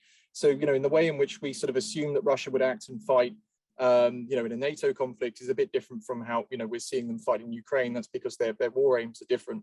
If I may, I just a really quick couple of questions which I thought were really interesting. Of seconds. Johannes mentioned something about questioning about Russian inventory stocks, and this, I think this is quite interesting. There's not really many, I don't think there's been any instances where we've seen any Car 555s being launched. They were launched a lot in Syria. They've not been used in Ukraine, probably because they ran out of them in Syria. So there's definitely probably a point where they're going to run out of certain equipment, and there are historical examples. You can look at that. Linked to that, there's also Fabian made a question about Russia holding back. They definitely are. You don't want to get into a wider conflict with NATO and find that the cupboard is bare. So I'm sure that they've got some sort of, you know, flaw of the number of their systems which they need to hold on to, you know, in case there is a wider conflict. And there was another question from a chap called Tim asking about targeting. You know, we're mostly working from incomplete information. You know, Ukraine doesn't actually reveal a lot of its, you know, doesn't reveal a lot of information or data about its losses, so that sometimes it's quite difficult for us to understand. And you know, I think there's been some, you know, there was imagery quite early on in the war of some Russian strikes against a Ukrainian runway, you know, apparently by Iskander. You know, you could draw the conclusion, you know, their systems aren't as accurate as they say they are. You know, but then there's been plenty of examples where Russia has been able to target exactly what it wants, whether that's a single military piece of equipment, or whether that's a piece of civilian infrastructure, or command and control. So, you know, there's plenty of examples on the reverse of that. So I'll leave it with that. Thanks for giving me some extra time. Tim, thank you. That was excellent. That was a really quick roundup of questions, and thank you for not letting me get to the end of the session and having to say sorry to people in the chat. I couldn't get to your question. So excellent. Thank you so much. Much appreciated. Alexander, you have the last word. That's a lot of pressure, of course, now on me of these excellent words, also by Tim. I mean, I can only agree with what Tim has been saying and Mark has been saying before. Mainly, I think for me, the most important point is that in addition to the question of resilience, you know, in reference to non-kinetic systems, and then deterrence and warfighting in terms of kinetic systems, the third option, of course, to put my arms control hat on, would be to say, okay, is there any way we can think about risk reduction and confidence security building measures, since the strategic effects we have been talking about over the last hour are not in the characteristics of the weapon systems, but in the way of the deployment or employment of these systems. And then again, we are, you know, back into discussions that have been taking place for decades about whether it's possible to have, you know, specific geographic zones of deployment, off-limit targets, or a kind of disengagement zone, or that's very difficult with standoff weapons. But nonetheless, I think that's a third option we should explore, how to react to that, because of course, a lot of that in terms of how we think about NATO-Russia conflict potential has to do with the geography, and that puts Europe, you know, in the spot in very different ways than the situation would look like between the United States and Russia in terms of strategic conflict. So I just want to end on this note, to mention arms control one last time. But that's good, because that sort of was one of William's aims of this conversation. So we've delved into it a little bit, and now I'll leave it up to William to tackle that more. I want to say thank you to our wonderful panelists for your remarks, and to our wonderful audience. I really wanted this to be interactive, and it has been, and it's to your credit. So thank you so much for that. And now I'll pass it on to William. Okay, so we're just going to take a really quick break. I'm mindful that it's Friday, so we'll take 5 minutes. We'll be back at 15:25 UK time, 16:25 Central European time. So that's 5 minutes from now. We'll be back with session 2. Thank you very much. Hello and welcome back to the show, our workshop on non-nuclear strategic weapons. I am just absolutely jazzed. That session was phenomenal. And I got a little nervous at first, thinking maybe I didn't divide things well, but I actually I think the division is really good. There's going to be some overlap, but that's okay. So let me introduce the second session now. Just a reminder, we've got Marian, Lukasz, and Anna. We're going to focus a lot on the impact. The questions that I have for the panel being, how have these types of weapons affected strategic stability in Europe? And I guess I should clarify, when I mean strategic stability, I mean stability at the strategic level. I know some people think whenever you say strategic, it immediately jumps to nuclear. Strategic stability dialogue is that US-Russian thing that doesn't involve us. No, all I mean is, how does it affect stability on a strategic level, at the level of nation states, groups of nations, alliances, that kind of stuff? Not how does it affect, military units at the unit level, or a small hamlet in the Belgian countryside. So that's the first question. Then do we see the employment of such weapons or strategies in the Ukraine war? Obviously, the first panel touched on that. And are there strategies to mitigate the risks of this category of weapon, which is really interesting.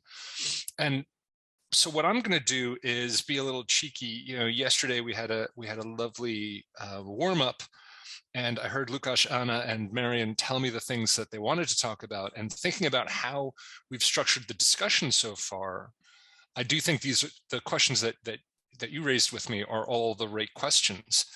So first I'm going to turn to Lukasz, and I'm going to ask him to talk about what the predictions were going into this conflict and what we've seen. Because certainly I thought we're going to talk about a total EW blackout across Ukraine. I thought we were going to see some real non-nuclear strategic dazzle, things that we'd never heard of before. The Russians have a catalog of every electronic signature that's ever been used, and they're going to, I haven't seen it. Interesting. So then I'm going to turn to Anna, and you'll understand the sequencing here. She's going to talk a little bit about resilience. And then we're going to talk to Marian. And Marian, I'd really love you to focus on governance and what are the options for talks, and what are the options for rules and norms and things like that. And all three of these topics are going to hit on a lot of questions that we've had so far. I am going to turn and poke at a couple specific questions that I've seen that have just been fantastic. But that's how I want to structure it. So Lukasz, kick us off. You know the question. Yeah, many thanks. And it's difficult following this first session, which was just kind of mind-blowing. And I just saw some of the points that I wanted to make just being crossed out by the discussion. But what we started with, I think, and what needs to be started with is this idea that we are talking about an idea. We are talking about a construct. Non-nuclear weapons with strategic effect, non-nuclear strategic weapons. This is a construct, more or less like strategic versus tactical nuclear. weapons. And we are comfortable to talk about a couple of systems, and several wise people are trying to come up with distinctions about why they put certain weapons under a category in these categories, range, speed of action, things like this. But in essence, we are talking about, at least I think, and I'm not coming at this from a technical viewpoint, but more from a kind of political / strategic viewpoint, is something that I call the promise of these weapons. And this is the promise that you can somehow bypass the mess of warfare, the mess of the tactical engagement, operational art, blood, tears, and dead bodies, and you go straight to the effects. Then you have the speed, you have the precision, avoiding civilian casualties, collateral damage, and you are avoiding this stigma which is connected with nuclear and chemical weapons. So that creates a very nice picture and very attractive picture to nuclear weapon states and non-nuclear states alike. And everybody who can afford some kind of these weapons is investing into them. Look at North Korea, basically developing the whole range of things. So yeah, the promise is there. So in a sense, Russian aggression against Ukraine is the reality check on these promises. And I think this reality check is that, yeah, it was supposed to be what you, William, described. So shock and awe, a la Rus, but massive use according to a detailed plan, coupled with the use of electronic warfare, cyber attacks, special operation forces, all sorts of things, other active measures, all sorts of things that were supposed to bring Ukraine to their knees. Why it didn't happen? Just very kind of working hypothesis for me. One is that actually there is an opponent who is intelligent enough and capable enough, and also with very tragical experience, coming at, almost a decade, who can actually plan and blunt some of these attacks. And here we are talking about defensive measures, we are talking about resilience, we are talking about dispersion, we are talking about maskirovka, all sorts of things. We are talking about the opponent who has a high level of cohesion in terms of societal cohesion as well. So a country that is not brought on its knees with the attacks that are beyond the front line and are, I think, deliberately in some cases against civilian targets. Also an opponent that is actually able to have defense against some of these capabilities. And again, a very shady area, but cyber defense of Ukraine, I think their own capabilities, but also the support and assistance they are getting from outside are making a difference. And the last thing, the planning of the initial phase of the Russian operation, 6 directions of assault. Dividing the forces, throwing special operations in the middle of nowhere, dividing also I think the target sets and the targets in the initial phase, not getting any of the results that I think were expected, but also not really thinking of some of these capabilities as a part of a larger set of forces. So if you look at the way that the United States is planning and is using these capabilities, you have cruise missiles combined with air power, with UAVs, with other capabilities to get this cumulated effect, which I haven't seen so far, at least what we are seeing from here. We haven't seen the Russians being able to use, and if things in terms of their war performance got better, so far they didn't brought this strategic results. But again, for me, the starting point is not the Russian capabilities, but this image and the expectations which we have about the Russians, but also it might be good to have a kind of reality check about our own approach to these capabilities. Well, I think that's really great points there. People have asked me, media outlets have asked a lot about Russian performance in this war, and the point that I keep emphasizing is it's hard to make an assessment because I think the political guidance to the military planners was so poor. And when you have poor political guidance, you can't just expect the military to paper over that. Obviously, there's been shortcomings as well, but the conflict is more remarkable, as Lukasz points out, for the dogs that haven't barked rather than the ones that have. I'm also mindful, I had a great conversation with a fellow by the name of Graham Stacey from ELN, and he had thought about this problem and gave a couple examples, including when terrorists in Lebanon used car bombs against the US and French military in '83. They were able to throw the US out of that conflict. Similarly, vehicle IEDs in Baghdad in 2003 threw the UN out of that conflict and changed the way the UN reapproached it later. Attack on local power lines in Baluchistan caused an 80% electricity loss across Pakistan. So just examples of how conflict, it matters also in time and scale. So the first time a certain type of attack occurs, it sends a shockwave. Whereas, as Lukasz points out, if you're ready for it, if you're thinking about it, that alone can create resilience, much less whatever you actually do for resilience.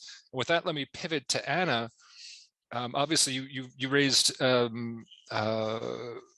cooperative and adversarial ways towards action and unilateral Western action in terms of resilience. When we talked about this panel, I think this is a good segue for you to raise that or to address anything else you wanted to raise.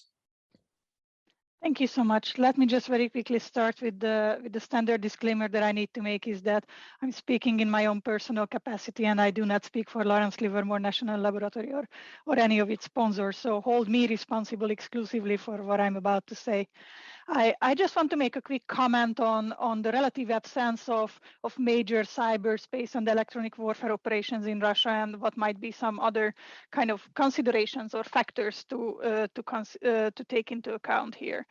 One thing is that obviously for the last 5 to 10 years, we have been hearing a lot about multi-domain operations, integration. We have seen some exercises that were trying to really showcase some of these capabilities. But I think one lesson we might be able to draw from what we see in Ukraine right now is that to pull off multi-domain operations on the ground is simply more difficult in practice than it is in concept. There is evidence to suggest that there have been failures in the Russian military operations, which could have impeded a more robust multi-domain campaign on the ground. There have been flaws in operations and planning, and also mistakes in military command and control and communication as the Russians operated on the ground. So I think one important lesson is that it's all nicely said and done, and we can think about strategic concepts. We can talk about integration at the posture level and declaratory policy level, but actually implementing it on the ground is way more difficult, and we might actually see that problem materialize in the Russian case.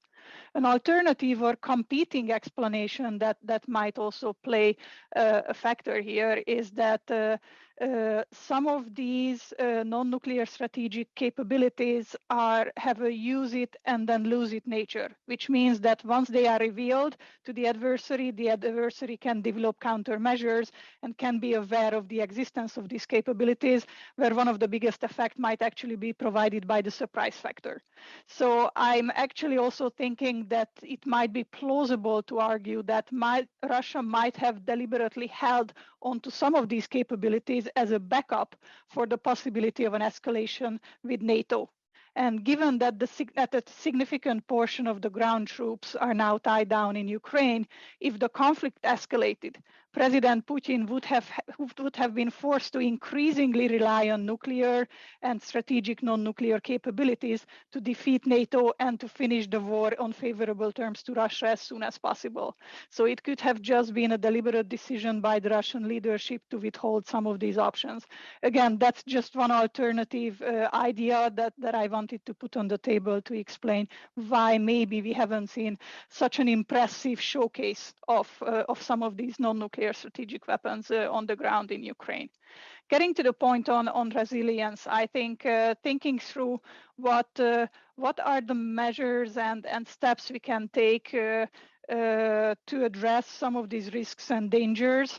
Obviously, we can think in a cooperative framework, but in order for that to work, we need partners at the table, and we need Russia to be willing to talk about risk reduction, talk about arms control, talk about cooperation. In this sense, in the cooperative framework, I think instead of focusing on quantitative reductions in a single weapons category, it might be more feasible to focus on behavioral limits and setting norms and best practices for the use of some of these capabilities. In terms of less formal arms control measures, negotiations should focus on discussing the most likely pathways to nuclear escalation and nuclear use, because unintended escalation might actually be the area where we can find some common ground between NATO and Russia. And understanding adversary thresholds and preventing unintended escalation could be a starting point for future negotiations in a cooperative framework. But of course, it really requires political willingness on all sides, which at the moment does not seem to be there. So what can we do unilaterally to address some of these risks? And I think there's a long list of things that we can do as the United States or as NATO as an alliance to address some of these risks. And one of these is obviously increasing the resilience in critical systems and capabilities. One layer of this resilience question is the traditional idea that we have been hearing ever since the Cold War period, is increasing the resilience of these systems to withstand kinetic attacks. Familiar themes coming back from the Cold War is hardening silos, duplicating systems in nuclear command and control and communications. But I think another very important aspect of resilience is resilience to non-kinetic attacks, such as disinformation campaigns. And I think in this current war that's still ongoing in Ukraine, we have seen the role of disinformation campaigns and propaganda. And in this sense, I would actually like to argue that NATO managed to get ahead of the narrative. NATO actually did a pretty good job in countering some of these Russian disinformation campaigns and propaganda attempts. And I think this managed to galvanize unity among NATO allies, and it also facilitated an environment where the implementation of a sanctions regime was possible. And from the very first moment that Russian troops started to gather along the border, the US used active public messaging about what's happening on the ground, how those troops are gradually increased, and how an invasion is very likely to happen in the coming days or weeks. I think this helped to convince some allies who traditionally try to be more neutral when it comes to issues concerning Russia and sanctions concerning Russia. And this gradually built up narrative really helped us implement the sanctions regime, and also facilitated an environment where voluntary additional measures were taken by companies, for example, withdrawing from Russia. So I think one very important lesson we can draw from the war in Ukraine is that information warfare will remain an important element of modern warfare or 21st century warfare. And we need to act quickly and loudly to counter these campaigns by Russia in the future. In this sense, again, I actually think that NATO was very successful, and I think it's going to be an important thing to bear in mind for future potential conflicts and crises. Just very quickly, a few more comments on what unilaterally we can do. to reduce some of these risks and address some of these problems. Obviously, we need a better understanding of the risks that the non-nuclear strategic weapons carry, how they impact nuclear decisions, and traditional analytical tools like wargaming and net assessment efforts could provide opportunities to better understand the risks posed by these weapon systems. So I really think that NATO needs to step up its game in its wargaming and net assessment toolkit. We also need to think about how to better integrate our strategic postures, because we have a long-lasting tradition of thinking in silos, thinking about missile defense in a bucket, thinking about nuclear weapons in a separate bucket, thinking about conventional weapons in another silo. So bringing these capabilities together, which also obviously going to inform us when it comes to capability decisions and harmonizing what NATO as an alliance has all together, is going to be a very important step for the future. These are, again, unilateral measures we can do on our own, regardless of whether Russia is doing anything with us cooperatively to reduce risks.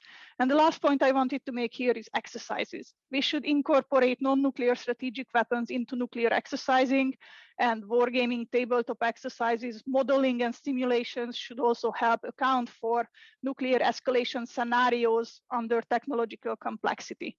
I think these are very important steps that we can do, and that would actually help us be more informed and better prepared for any kind of multi-domain threat and crisis we might be facing in the future.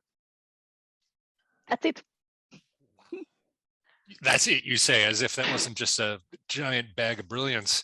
No, and look, I just wanted to say on your last point, one of the reasons these tools are so attractive to use in attack is because of the siloization. It's because, what country wants to admit that they're unbelievably vulnerable to Russian hostile messaging? What country wants to admit that they're vulnerable to corruption? You know what I mean?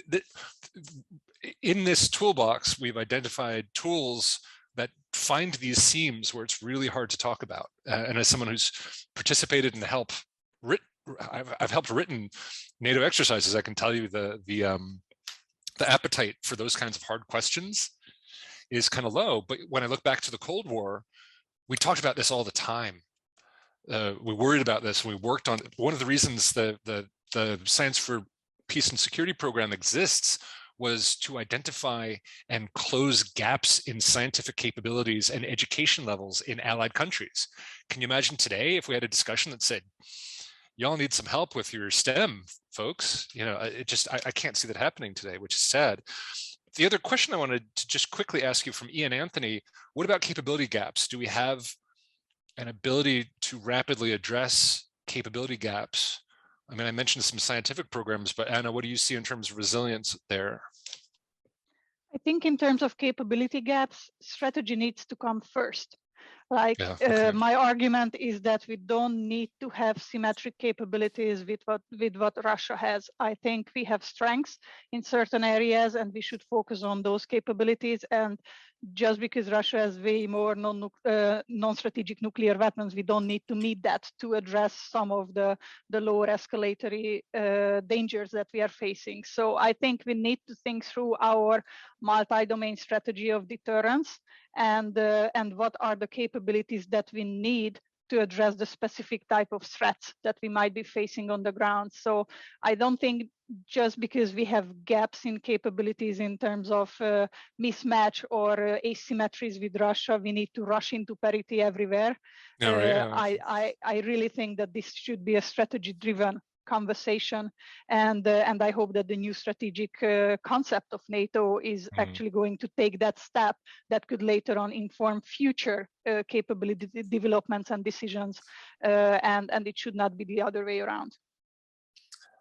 Yeah, and just one last thing before I turn to Marion. Vincent in the chat had mentioned chemical weapons as a possibility for strategic effect, and I'd almost go back to Anna's answer and say that the use in Syria and the signaling of the potential use in this conflict hopefully has taken that off the table, but we'll see. And so now, Marion, I turn to you for one of the hardest questions possible in terms of governance and how we address this. And, there's always the joke, arms control requires, a willing partner. Yeah, this is a really tough one. And I just want to mention before you start, Antoine Levesque, IISS colleague, had mentioned in the chat, how do you address this? Like, do you trust declaratory policy? Do you, are there agreements that can be reached among nations when there may be absolutely no way to verify? And then how do you address it? I know this is such a tough question, but I trust you as someone who's thought about these kinds of things, addressing the impossible problems. It's why you and I both joined this field, right? It wasn't for the money and the glamour, it was the difficult questions. So Marion, please take us away. Thanks, William. And yeah, I mean, Łukasz and Anna are always such a hard act to follow anyway. And I think especially given that I've been given the question of how to do arms control in the current environment, I hope everyone, is already half asleep, given that it's Friday. So no, I think I try to approach this question by thinking about what's possible now, what might be possible in the future, and what sort of criteria need to be met in order for us to be even able to think about this. So because I think, there's a lot that's theoretically possible when it comes to arms control, and both Alexander and Anna already mentioned some of these possibilities. I particularly liked Anna's exploration of doing arms control differently through addressing sort of behaviors, that sort of thing. I think that's a really interesting aspect that I hope we can speak a bit more about, because as we're all aware, treaty-based arms control has hit a bit of a rough patch recently, and it's not necessarily clear that there's a straightforward path to returning to that. So I will lay out some options for how we could get there. What can we do right now? So first of all, I just wanted to stress, because I've seen this thrown around quite a lot in the different discussions that we have about the war in Ukraine at the moment, that it's not up to the rest of Europe or the United States to make a decision when to de-escalate with Russia in the war in Ukraine. And I want to make that point in particular because I think it's really important for us all to recognize that while we support Ukraine and ought to continue to support Ukraine, it is their struggle, and they are fighting for their homeland. I think that we could very quickly be in danger territory if NATO as an actor or the United States as an actor, try to engage in any conversations with Russia, over Ukraine's head about de-escalation, because that really plays into some of the colonial rhetoric that we've seen coming from Putin. So I just wanted to make that point because I think that's a really important foundational point. Because that then leads us to the question of what should our aims be here. I think a really reasonable aim is to avoid escalation to a NATO-Russia war. And there are a few things that we can do there. I mean, of course, a lot of that is also in Russia's hand. So I would argue that some of the rhetoric signaling that we've seen from Russia actually shows that they are also very concerned about an escalation of the war to the NATO level, and that they also would prefer to prevent that. So what can we then do to also do our best to avoid that escalation? And I think two of the very foundational things that will come as no surprise to anyone is clarity of signaling, and also keeping communication channels open. So on signaling, I think this has by and large been done really well, actually, both by the Biden administration as a sort of singular actor, and then by NATO as an alliance. So I would say there, we've managed to hit the right tone about not being weak, because you don't want to give Russia carte blanche for any future actions, but at the same time, you want to sort of signal that you've perhaps understood their signaling correctly. I think communication is actually much trickier at this point in time, so it shouldn't necessarily be, and that's in part because Russia has actually shown to be a very unwilling communicator. We've heard, especially early on in the war, that certain communication channels are not being used, and I think this is something that should concern us. So the question ought to be, are we communicating at the right level? Is there anything that could be done differently? And especially, do we have any leverage to ensure that Russia communicates with us about things that are important to us? So that's something to ponder. And then the other point I would make here is that we can really use time to our advantage. So I think part of the reason why a lot of analysts have been quick to talk about de-escalation when it comes to the war is because, of course, the war has been horrendous and no one wants to see the atrocities continuing on. So, you know, what can we do constructively while we continue to support Ukraine in order to make sure that that once the time comes, we're in a fairly good strategic position to think about what's next. And one of the things I would like to say here is that all the sanctions that already exist are going to bite even heavier the longer they run. So keeping up sanctions, hopefully also increasing sanctions further. I mean, we all, of course, know that energy politics is a big problem here.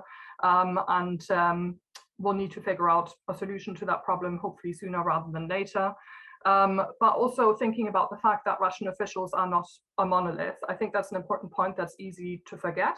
And, you know, Russia has had the misfortune of being ruled by a fairly small, fairly heavy-handed group of officials for a long period of time, but that's not everyone who is there. So can we think a bit creatively about who might come next at some point in time, and how can we ensure that the political environment for any future arms control, for any future strategic stability conversations is more positive? So essentially my question to everyone and my question to the audience would be, how can we ensure that we can shape the environment in a way that's favorable to us? That's really tricky. I'm not saying that's easy at all. I think that's actually really hard, and that's also really hard to do in a way that it's not going to be interpreted as an escalation from Putin, who's going to be very sensitive to anything that looks as if it's trying to provoke regime change, which is also not what I'm suggesting at all. But I think, you know, just thinking about, are there any diplomatic channels that we can use? Is there any messaging that we can send that helps us prepare for the eventuality once there is a different regime in power in Russia? So then the different time horizon that we can think about is the post-conflict environment. You know, I think we're still learning a lot about the Russian use of non-nuclear strategic weapons. The previous panel has shown that really well. So what I would like us to do is to continue to think about which weapons or systems have the potential to be most destabilizing, and to also think about how we can address them in different ways. We already heard some of the different ways how arms control could be tackled. And one of the things that we can also think about is establishing norms for conflict.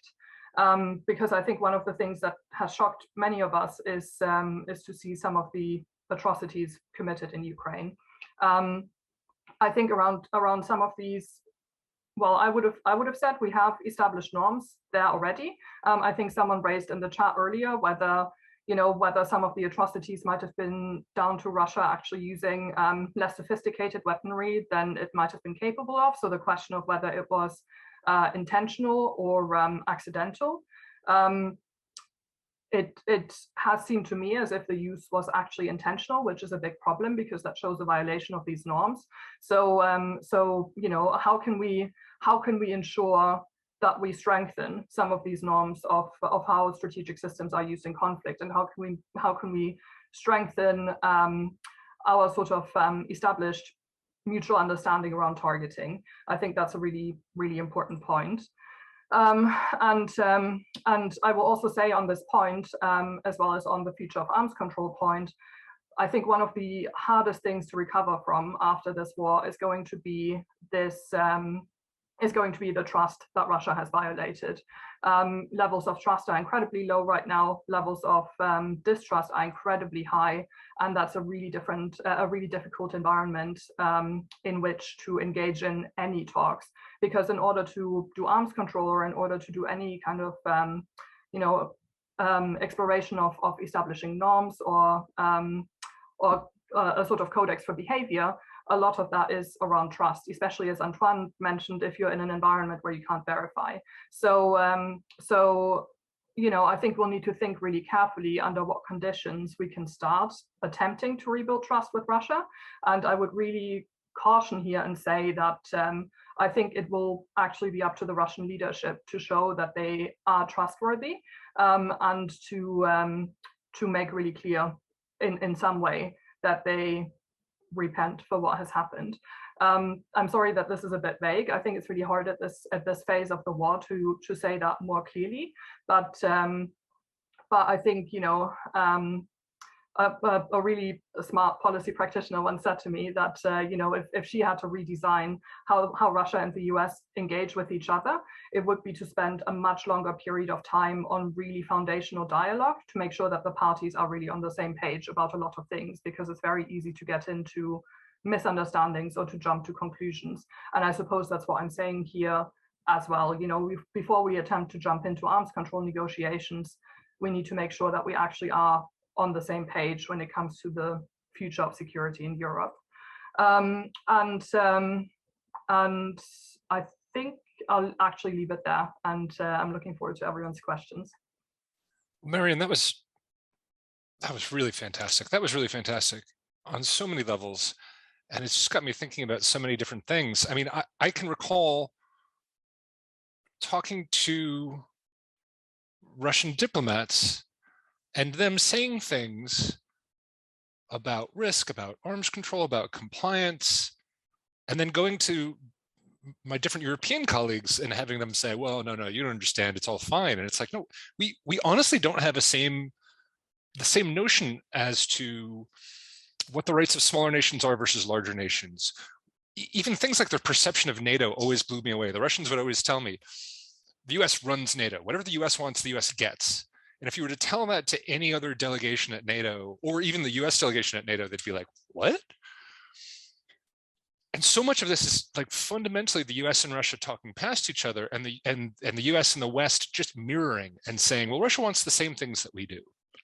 And then, you know, use the case like the flyovers of the Donald Cook, which is a US Aegis-enabled frigate, or Russian jets doing barrel rolls over RC-135 aircraft. And it's like, well, I mean, we do some crazy stuff, but we don't do that. And again, people just trying to explain it all away. And it strikes me that we really need a conversation. I also recall, sorry to abuse my time here, I recall a moment when we were having a discussion, this was during the Obama administration with the Russians, on nuclear deterrence. And they said mutually assured destruction is the only basis for international security. And of course, the Americans just being like, what? No. It's all about reducing risks. It's all about replacing nuclear weapons with conventional weapons. This is how we increase stability and missile defense as a way to safeguard our populations. The Russians saying, no. Our ability to kill every American is the only way for us to have security. And the Americans just not even listening to that, saying, oh, this must be some weird propaganda thing. But it's like that fundamental disconnect between the US and Russia, and between the West and Russia, and how we think about risk and how we think about stability, has caused so much damage, I think, to the arms control realm. We've just been talking past each other.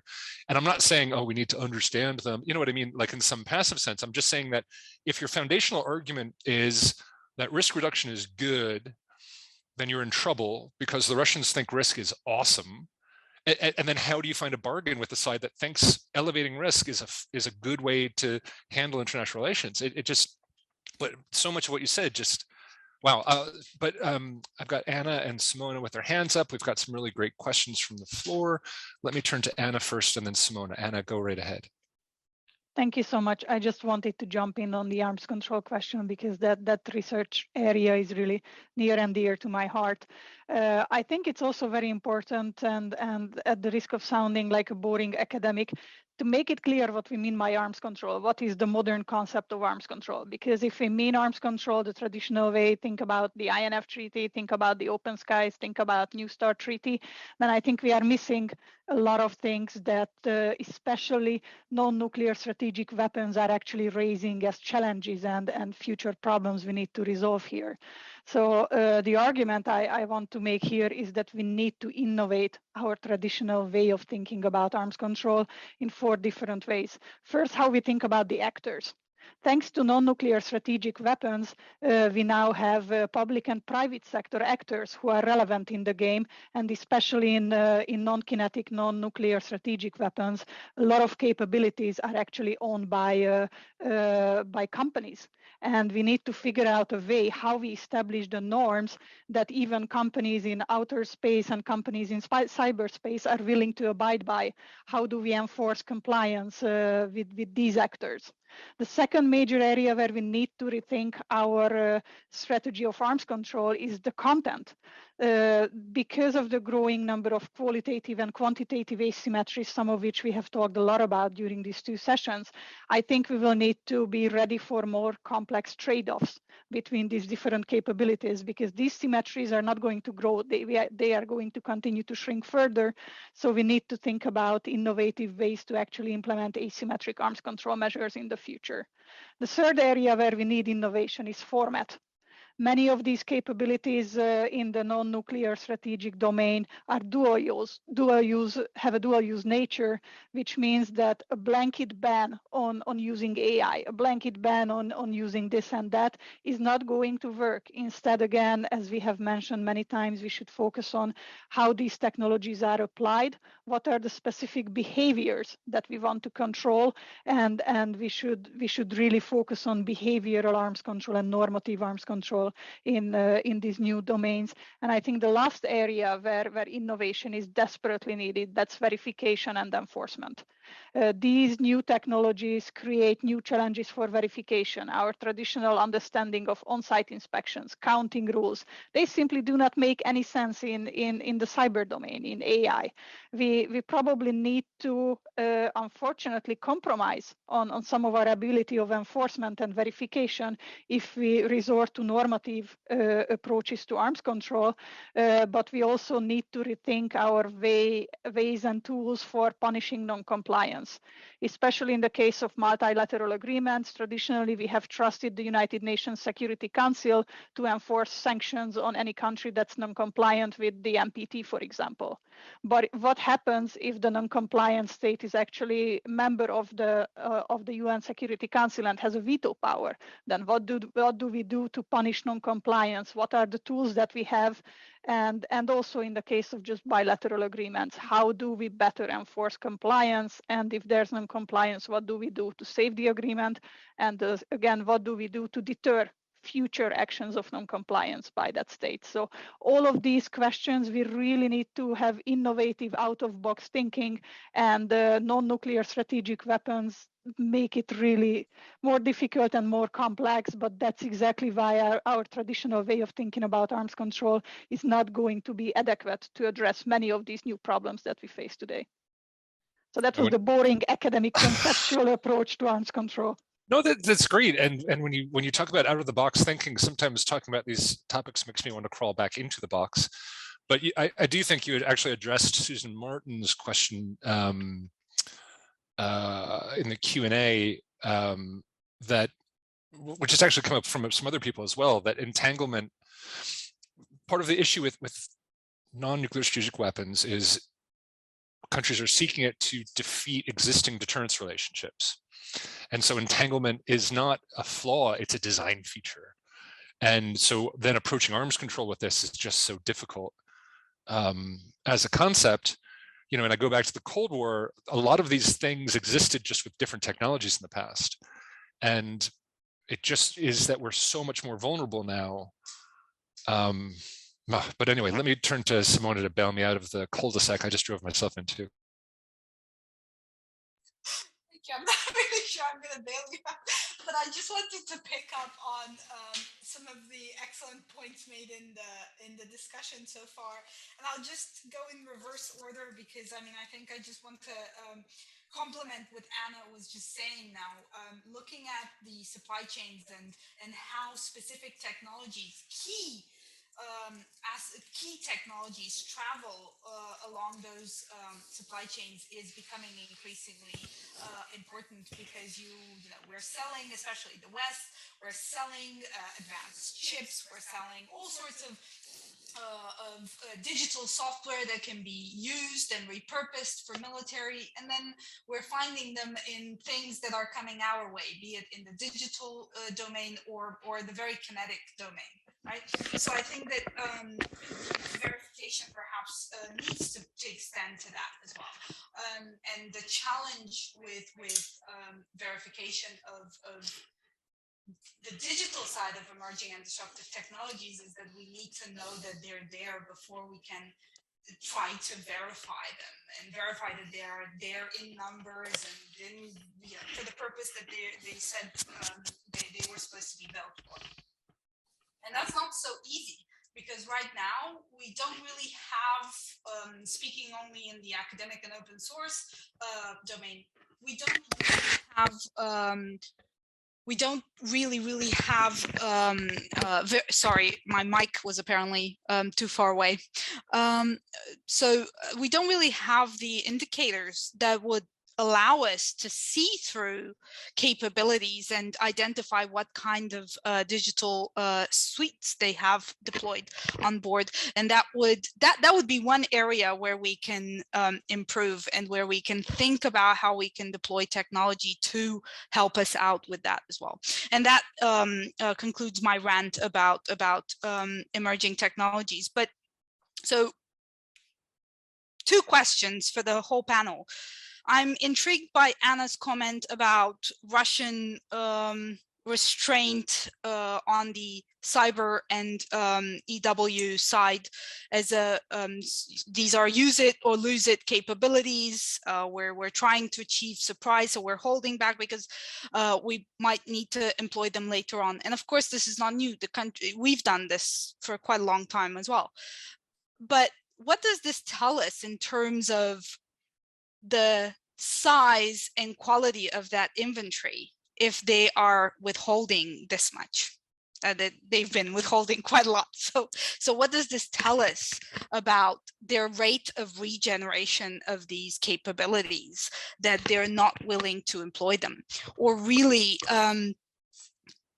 you know, their expectation about being able to have a breakthrough on this side in the next 2 to 5 years, which would be sort of contiguous with what we're thinking about now. And then the second question is for Marian, and Lukas will not be surprised. Lukas, you won't be surprised about this, because I remember a meeting we had in Bucharest in 2007, when of course we were in our infancy, where we were discussing the ability of, okay, we have to have dialogue with Russia, but do we actually trust Russia?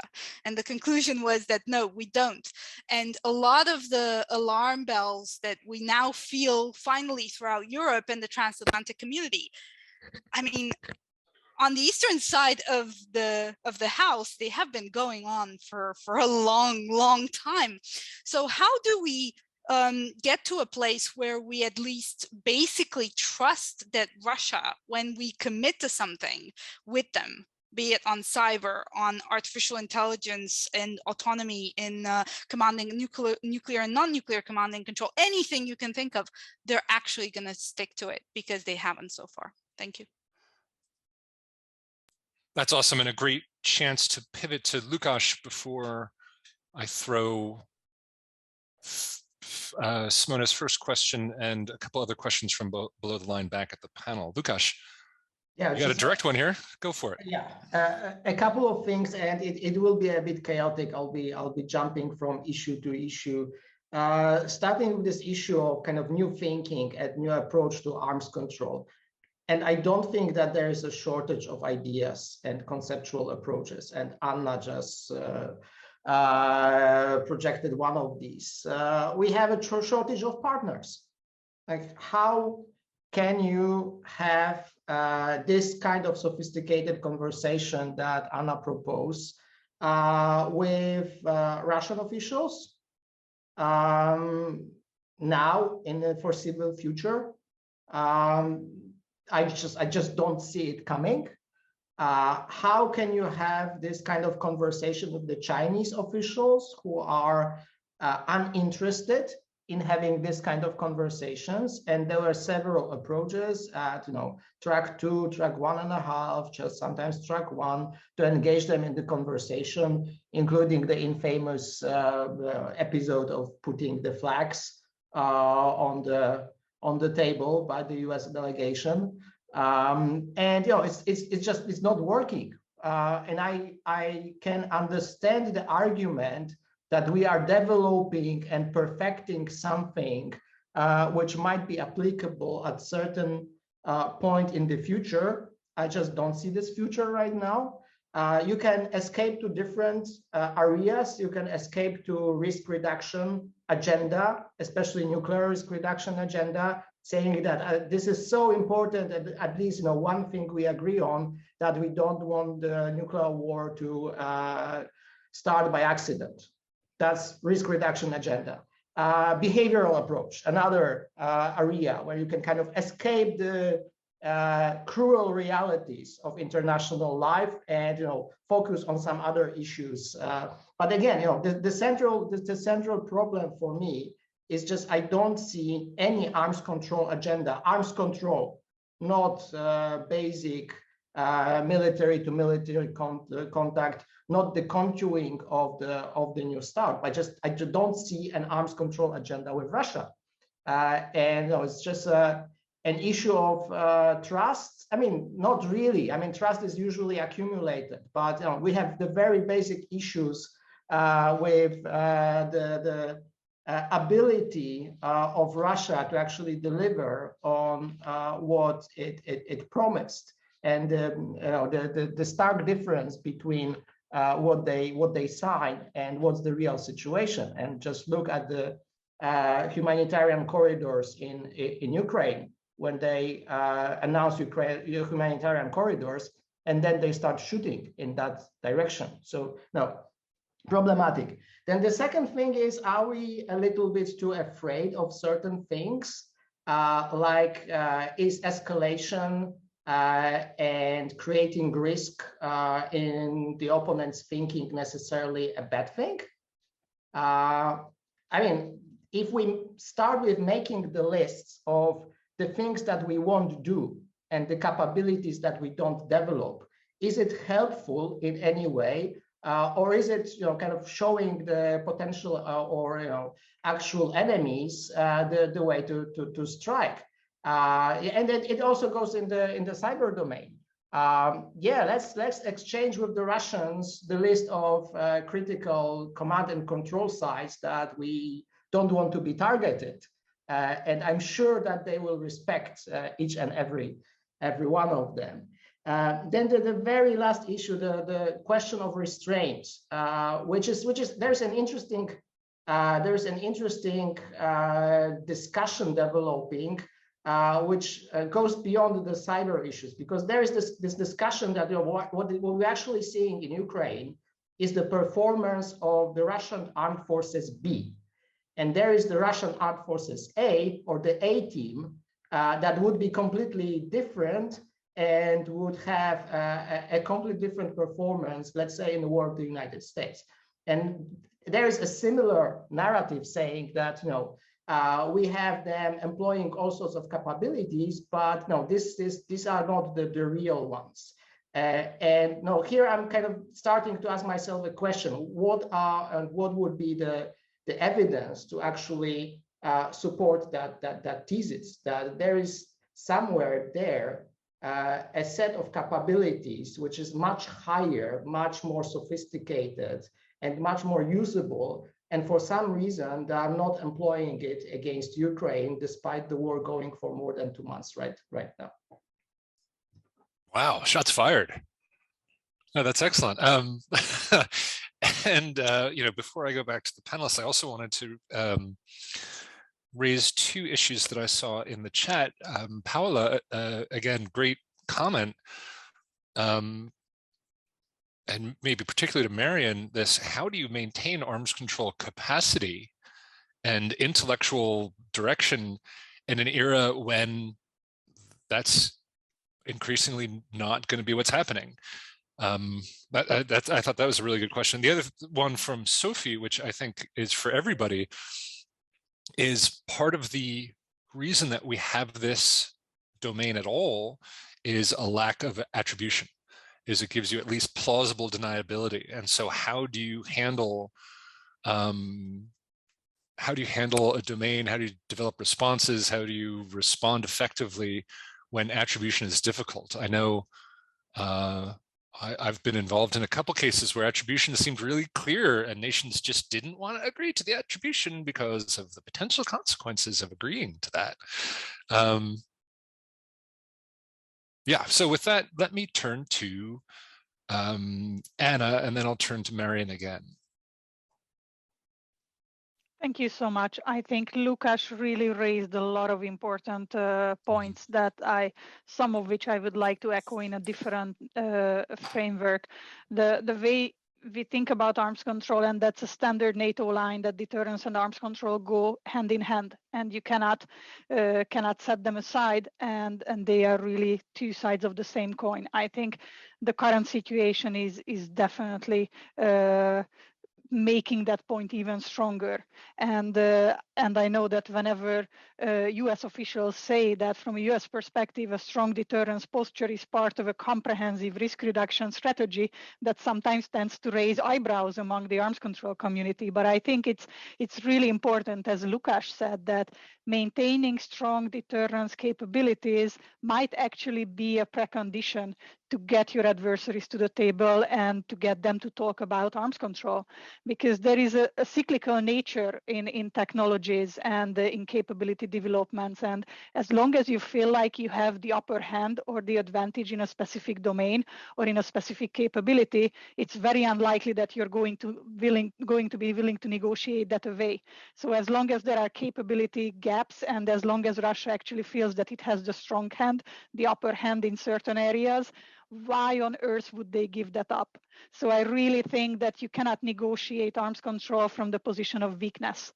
You really need to negotiate arms control from a position of strength, and all sides need to come to the same basic recognition that mutual vulnerability is inescapable, and all these cyclical build up, then building countermeasures, then building up more, then bringing in more countermeasures, that's just going to end up in a pointless arms race. That was the main recognition of the Cold War period that eventually led to strategic stability discussions and arms control measures. So I think what we are missing right now, especially in these new domains of non-nuclear strategic weapons, is that there are still competitive advantages out there to be gained. And the first countries to master certain technologies, whether it's quantum computing or some other fancy new technologies out there, the first to deploy those capabilities might actually get serious battlefield advantages, operational advantages over the other side. And there are a lot of incentives to continue to compete in the new domains. And as long as we don't get to a point where we all see that these advantages will probably be short-lived, and there will eventually be countermeasures on the other side, and there is just no escaping this mutual vulnerability relationship, it will be very difficult to actually incentivize real arms control negotiations. And in the new domains, I'm not sure we are at that point yet. So what we can do in the interim is to maintain a strong deterrence posture and to make sure that we are not seen as the side trying to negotiate from a position of weakness. On the attribution problem, I have a very boring and basic and non-satisfying answer to that question. What can you do when there are problems with attribution? I really think that the best you can do is increase the information sharing from the very beginning. And we have seen it with the INF issue, that I think the US was holding on with some of its information sharing early on when the State Department first came out with its accusations in 2014, I think, that Russia is in violation with the INF treaty. And it took many, many years to build alliance unity behind the idea that there will be a US withdrawal because Russia is in non-compliance and not willing to come back to compliance, and negotiating good faith in the Strategic Verification Commission. And once there was an increase in information sharing, and it was impossible for allies to deny that Russia is in fact in material breach of the agreement, we have actually seen that NATO allies supported the US decision to withdraw from the INF agreement. But between coming out with the accusations and actually withdrawing from the agreement, almost 5 years have passed. That was a long period. So I think when it comes to the new domains and attribution problems, we should really be on top of the problem, and from the first moment share information and make sure that there is no doubt in the heads of allied heads of state and leaders that that there is proof that the culprit here is this and that country, and we need to do something about it. So that's a really boring response, and attribution is definitely going to be a big problem when it comes to some actions in cyber and outer space. You said that was boring, but obviously me and everybody else who worked at NATO during the INF crisis saw their blood pressure just skyrocket.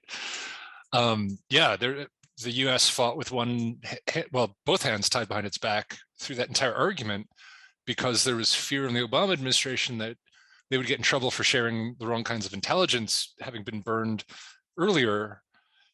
And then allies connecting this with Iraq intelligence, you know what I mean? It was just a disaster. And that's why the UK tried to get out ahead of this with the Skripal case and sharing as much evidence as possible, learning the lessons. And then I think throughout this crisis, we've seen huge lessons applied in terms of how actually to manage information sharing and intelligence sharing, and then trying to shape the actual combat environment through intelligence sharing, which is just, I mean, should have been 101, should have been obvious, but had not happened in such a long time that it seemed like a dazzling victory, when really this is how it's all supposed to have functioned, and how much you can hurt yourself. But I would still say attribution on chemical weapons, you know, that's the toughest question. And in the OPCW, I do just want to press you a little bit, because as Lukasz said, Anna, do you he kind of pushed back a little bit on the idea that Russia's got some exquisite shelf of capabilities that they didn't use so far in the crisis. How would you respond to that? Fight, fight, fight, fight, fight. I mean, my argument is just, or my guess is as good as anybody else's here. Again, that was just a competing theory I wanted to put on the table, that they might have been holding back some of these capabilities, and that could be an alternative explanation. But I think Simona definitely raised another interesting point. What is the implication if that's the truth? Holding back, what does it say about their ability of regeneration? That's again another question that we need to consider. But again, that's just a competing theoretical argument I wanted to put on the table, and my guess is as good as anybody else's in this sense.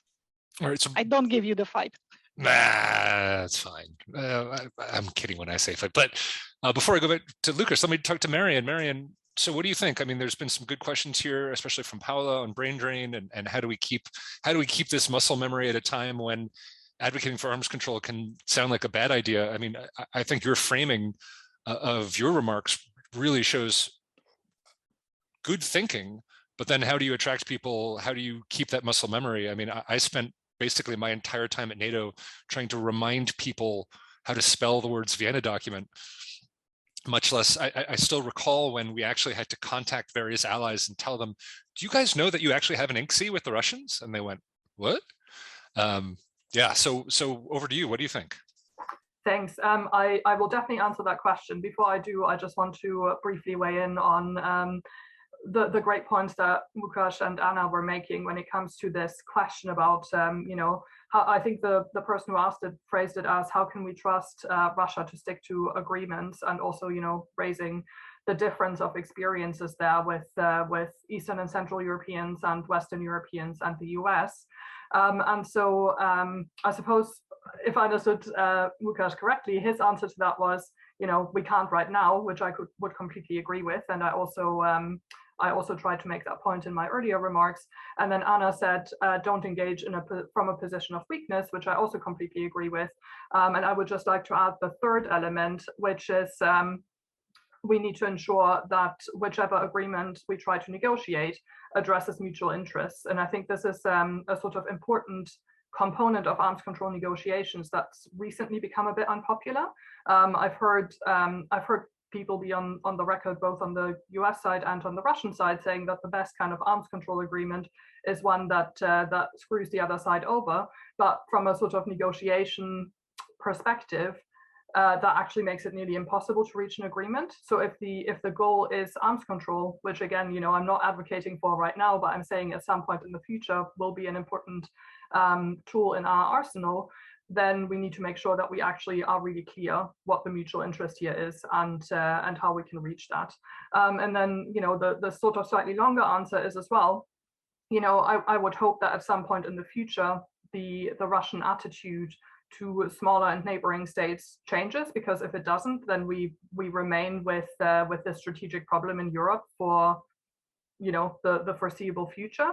But until that changes, might it be possible to use this to our advantage through relying on trust within the alliance? So this is really tricky, and it really requires a lot of very careful alliance management. But we've seen in the past that Russia and the US were able to silo certain topics in bilateral conversations that might not have been possible to be addressed otherwise. And I think if it were to come to this, it would, the US would need to be very proactive in briefing some of the alliance members that would be very concerned. I think we've seen some of that done really well, especially during the missile defense conversations. So there are some memories that we can build on, but that would just be one suggestion of how we can perhaps use our alliance system to our advantage, because this is one thing that Russia doesn't have. And then to answer Paola's question, which I think is really crucial and really important, how do you maintain arms control capacity in an era where that's politically not possible? So we're not really maintaining any practical experience of it. I would say there are already a few really interesting NGO projects that try to address that. There is the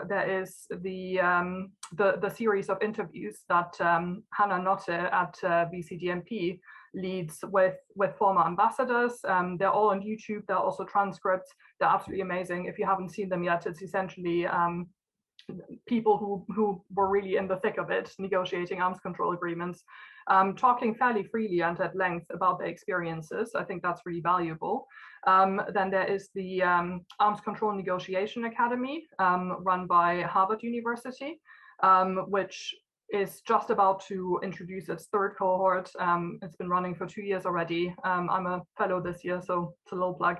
And that's a really great program, which tries to teach both diplomats and also NGO practitioners about different negotiation strategies, different arms control case studies, and also tries to get people to think about the future of arms control. So I think these are two really good initiatives that exist already. What I would say, what's really important is to make sure that this knowledge is mainstreamed more. I think we have it all archived, we have it all recorded. For those among us who are nerdy enough to engage with this kind of stuff on a voluntary basis. But what I would really like to see, especially for key nations that are likely to field diplomats for arms control negotiations at some point in the future, to also somehow build that into their diplomatic curriculum, because I think that's the best way to make sure that the good ideas not only come from the NGO sector, but are also developed by those who are actually going to be in the room and who will need to engage in these conversations. I'll leave it here. Thanks. No, that's great. The only thing that I would add to what you said, fantastic answer. The only thing that I would add to say is, if you want to do arms control and you want to have credibility in arms control in this environment, and I think for the foreseeable environment, understand the weapon systems and the war techniques that you're talking about. I will always tell this story. It was one of the most frustrating conversations I ever had with a very prominent advocate for conventional arms control, who when I said, this advocate presented to me an exquisite case for their idea on a new conventional arms control agreement. And I said, okay, what's the entering argument of the war that you're preventing in this case? And this person said, how dare you? I don't think about war, I think about peace. You want me to be a warmonger like you. And I said, no, what are you trying to detect and then provide a political platform to prevent? Well, no, we're about getting rid of war, that's all. And I just thought, my God, if you can't talk to me about what you're trying to prevent and what this system is and why countries pursue it and what our interests are in that system and what, then how on earth are we going to have any credibility here? And I've personally been working with my own staff. I recall Tim, like, how can I get Tim as close as I can to actual missile designs and actual real life missiles? He's such an amazing expert and he knows so much, but you know, once you've walked around missiles, once you've talked to designers, once you've talked to engineers, I just think it enriches the conversation so much more. So I would honestly say, to build arms control muscle in this environment, you might not have a cone and all that stuff. Fantastic. Learning the history is so important, but I think you could throw yourself into war studies, into understanding what's driving conflict. And then when the time is right, I think the solutions you have will be so much richer and so much more interesting. Lukasz, I'm going to give you final word here before we shut the panel down.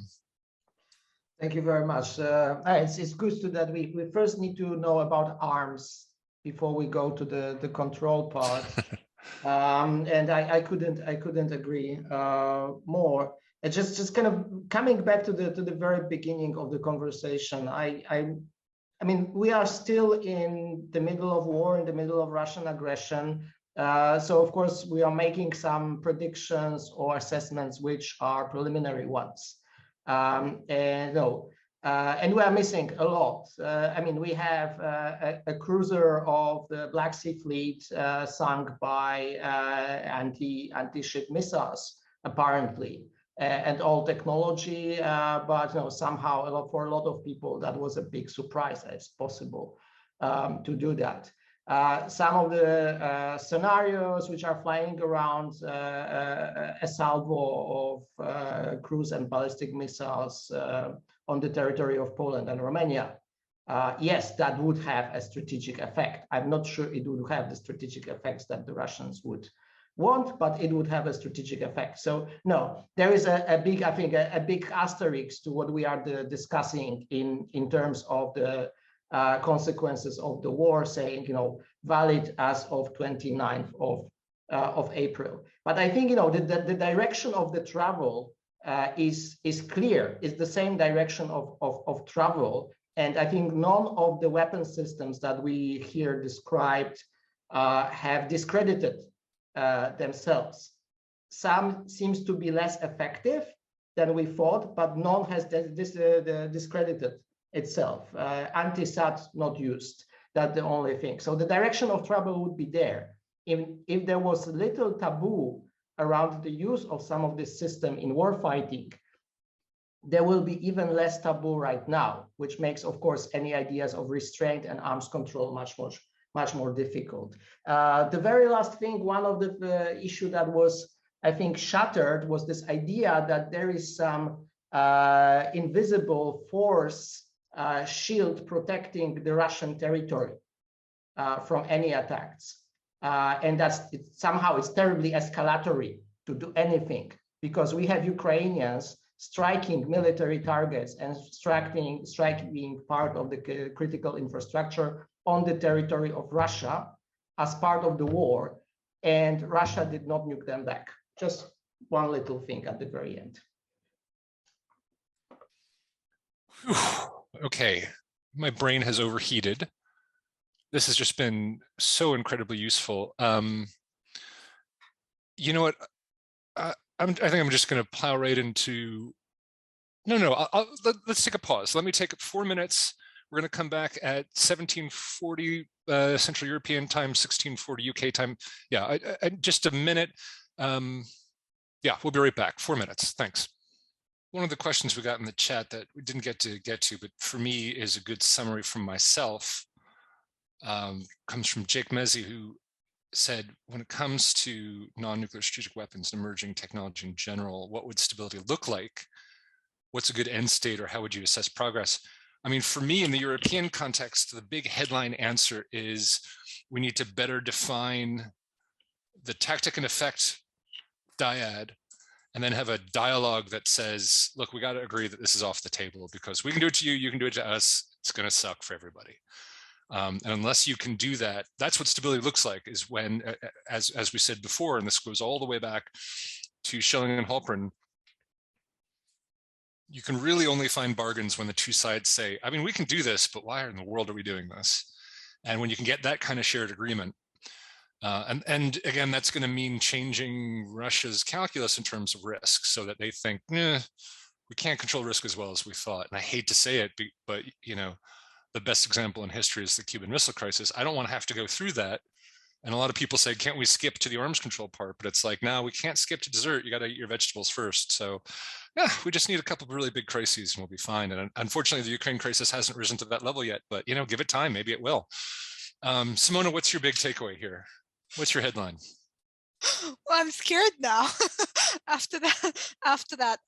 So on my first takeaway and main takeaway of this is that we are at least exercising a lot our ability to understand the threat on the kinetic side, but we're not there yet, or we're not on par on the non-kinetic side. So I think those two, especially if we look forward to emerging and disruptive technologies coming on to defense and digitalizing our defense, I think that that's really an important conversation that we need to get into earlier, sooner rather than later.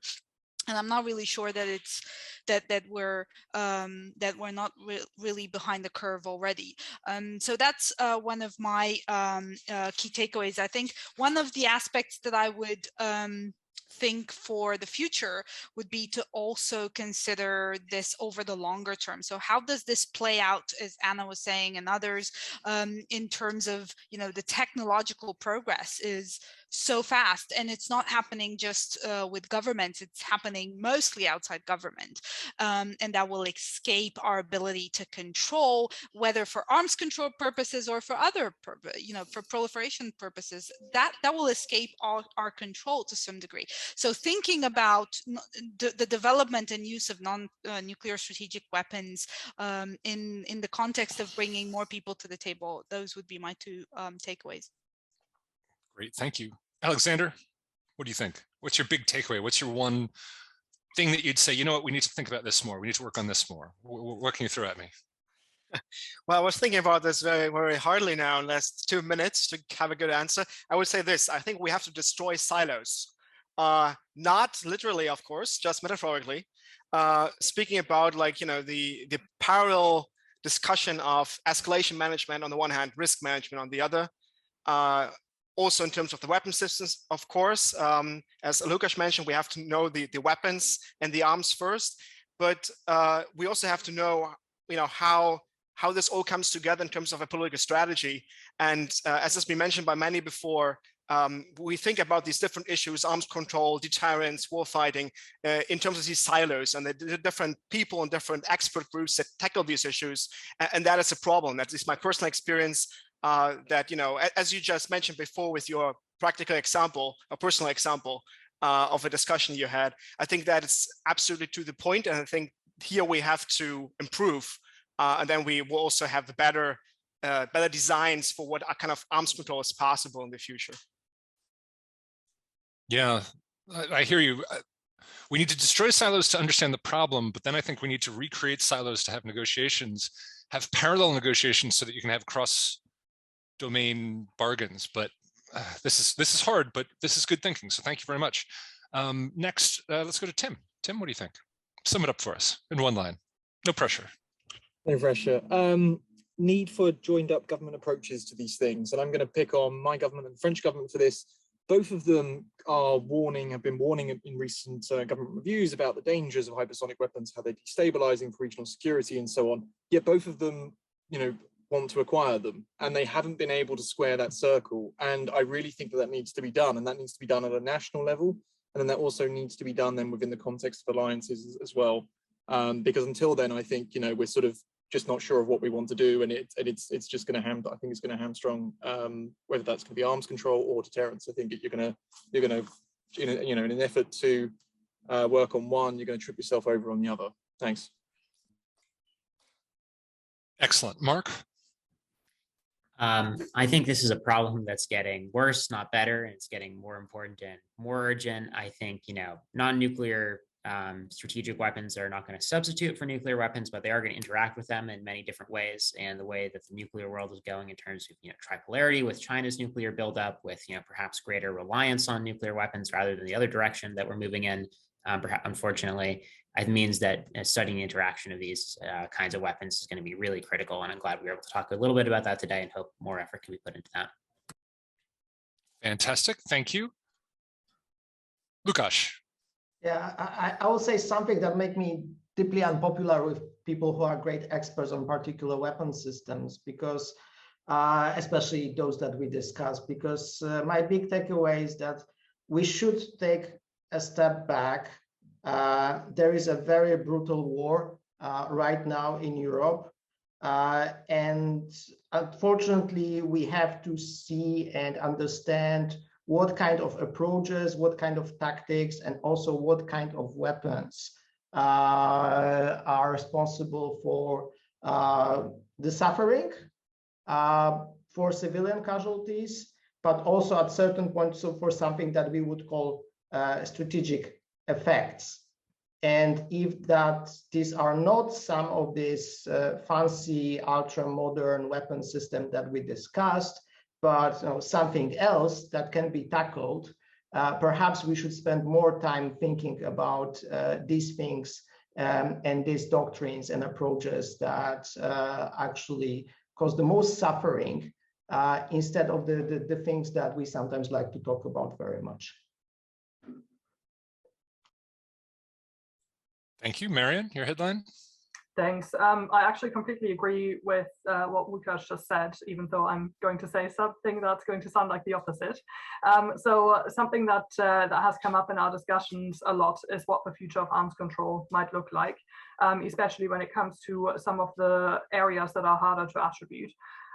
So I would like at least a part of our fields, the part that's not tackling Lukasz's question, to think more about what the sort of agreements around, norms or behavioral limitations could look like, because that's going to get at the very heart of what's difficult in engaging with Russia right now. As we discussed briefly earlier, engaging in these kind of conversations requires a certain degree of trust, because there's no point in even agreeing to anything if you are fairly certain that the other side isn't going to uphold it. So I think, what we can do now while we wait for the environment to be right to have these kind of conversations is to establish some models for what that could look like. I think that's quite right. Anna, you gonna round it out? Oh yeah, happy to. I'm going to be cheating because I have a main kind of general takeaway from this discussion, and then a suggestion for future research on a topic we haven't touched at all, and I think it's actually important for maybe to consider for future elaboration.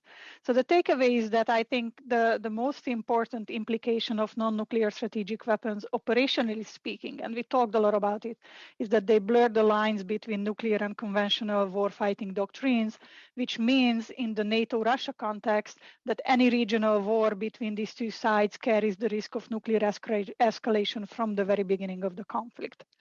But on the conceptual side, I think the important implication of these capabilities is that it is simply more difficult to distinguish between stability and instability.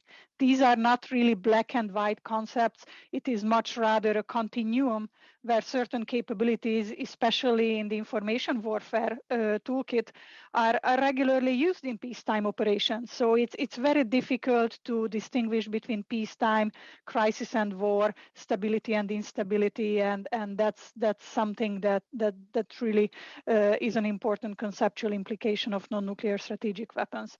The one question that we haven't really touched upon, but I think it's definitely worth consideration, is that how do we use non-nuclear strategic weapons and these technologies for stability benefits? It's not only doomsday. It's not only things that we need to worry about. It's not only escalatory dangers. It's not only instability risks that these capabilities carry. Certain applications of tools such as AI can actually strengthen arms control. They can help verification. Better ISR can provide more accurate information and support transparency. So I think we haven't really touched on the issues of the positive aspects of these technologies. technologies not as subjects of arms control that need to be controlled, but these technologies as tools that can actually facilitate better arms control for the future. So I think that's definitely an area where we need to do more, because again, it's not just doomsday that these technologies bring, but they also bring a lot of opportunities that we can exploit for stability benefits. And I think we need to think more creatively about how to better use these capabilities for our own benefit in the future. That's my recommendation. Well, I really liked the first part of what you said. The second part of what you said, I completely understand what you're saying on emerging and disruptive technologies. I've always taken exception to the idea that these are things to be limited and whatever, because these technologies do have massive benefit either commercially or nationally or for defense. I take that. What we're trying, and again, that's why I tried to define this specifically as things that are meant to bypass the tactical and operational level of warfare to achieve strategic warfare goals. And that, I think we can agree, you know, sometimes that's not an area that we should be heading towards. I mean, maybe there are benefits in doing that as well. And of course, everyone's always going to be trying to defeat each other all the time. I get that. But I really liked the line before about, I think it was Lukasz who said, we're basically trying to think ourselves out of the mess of the horrors of war, but still want the victory of war. And that's part of the issue. And I just want to say thank you, everybody. My God, it's 5:52 here in Berlin on a sunny day, and we've still got half of our peak of 95 participants. And to the panelists, thank you so much. I feel like I've so many questions. I've learned so much. I think this did exactly what I wanted it to do. Within the framework of Europe, you have helped me to think further about this weapon system. I mean, this category of weapons and warfare. I think all of us, I hope all of us have come out with a slightly better understanding of the scope of issues, and I think all of us should share the idea that this is something that's worth thinking about. I take Lukasz's warning properly, though. We're also in war, and I get that. I think we also need to look at not just the 5-meter target, but the 10,000-meter target as well. And I can only just hope that this war ends soon and in the right way, where sovereignty and national integrity of Ukraine is preserved, and I think that's something that we all hope for. But again, thank you all so much for your participation today. Thank you so much to the European Union and the European Union Non-Proliferation and Disarmament Consortium for funding this. We will do a summary report and get it out hopefully in 2 weeks, maybe a little bit longer depending, but we will circulate, we'll put that online so that everyone can see it. Thank you so much for the great questions we had today. Thank you for the great engagement. And I hope everyone has a great weekend and stay safe. Thank you.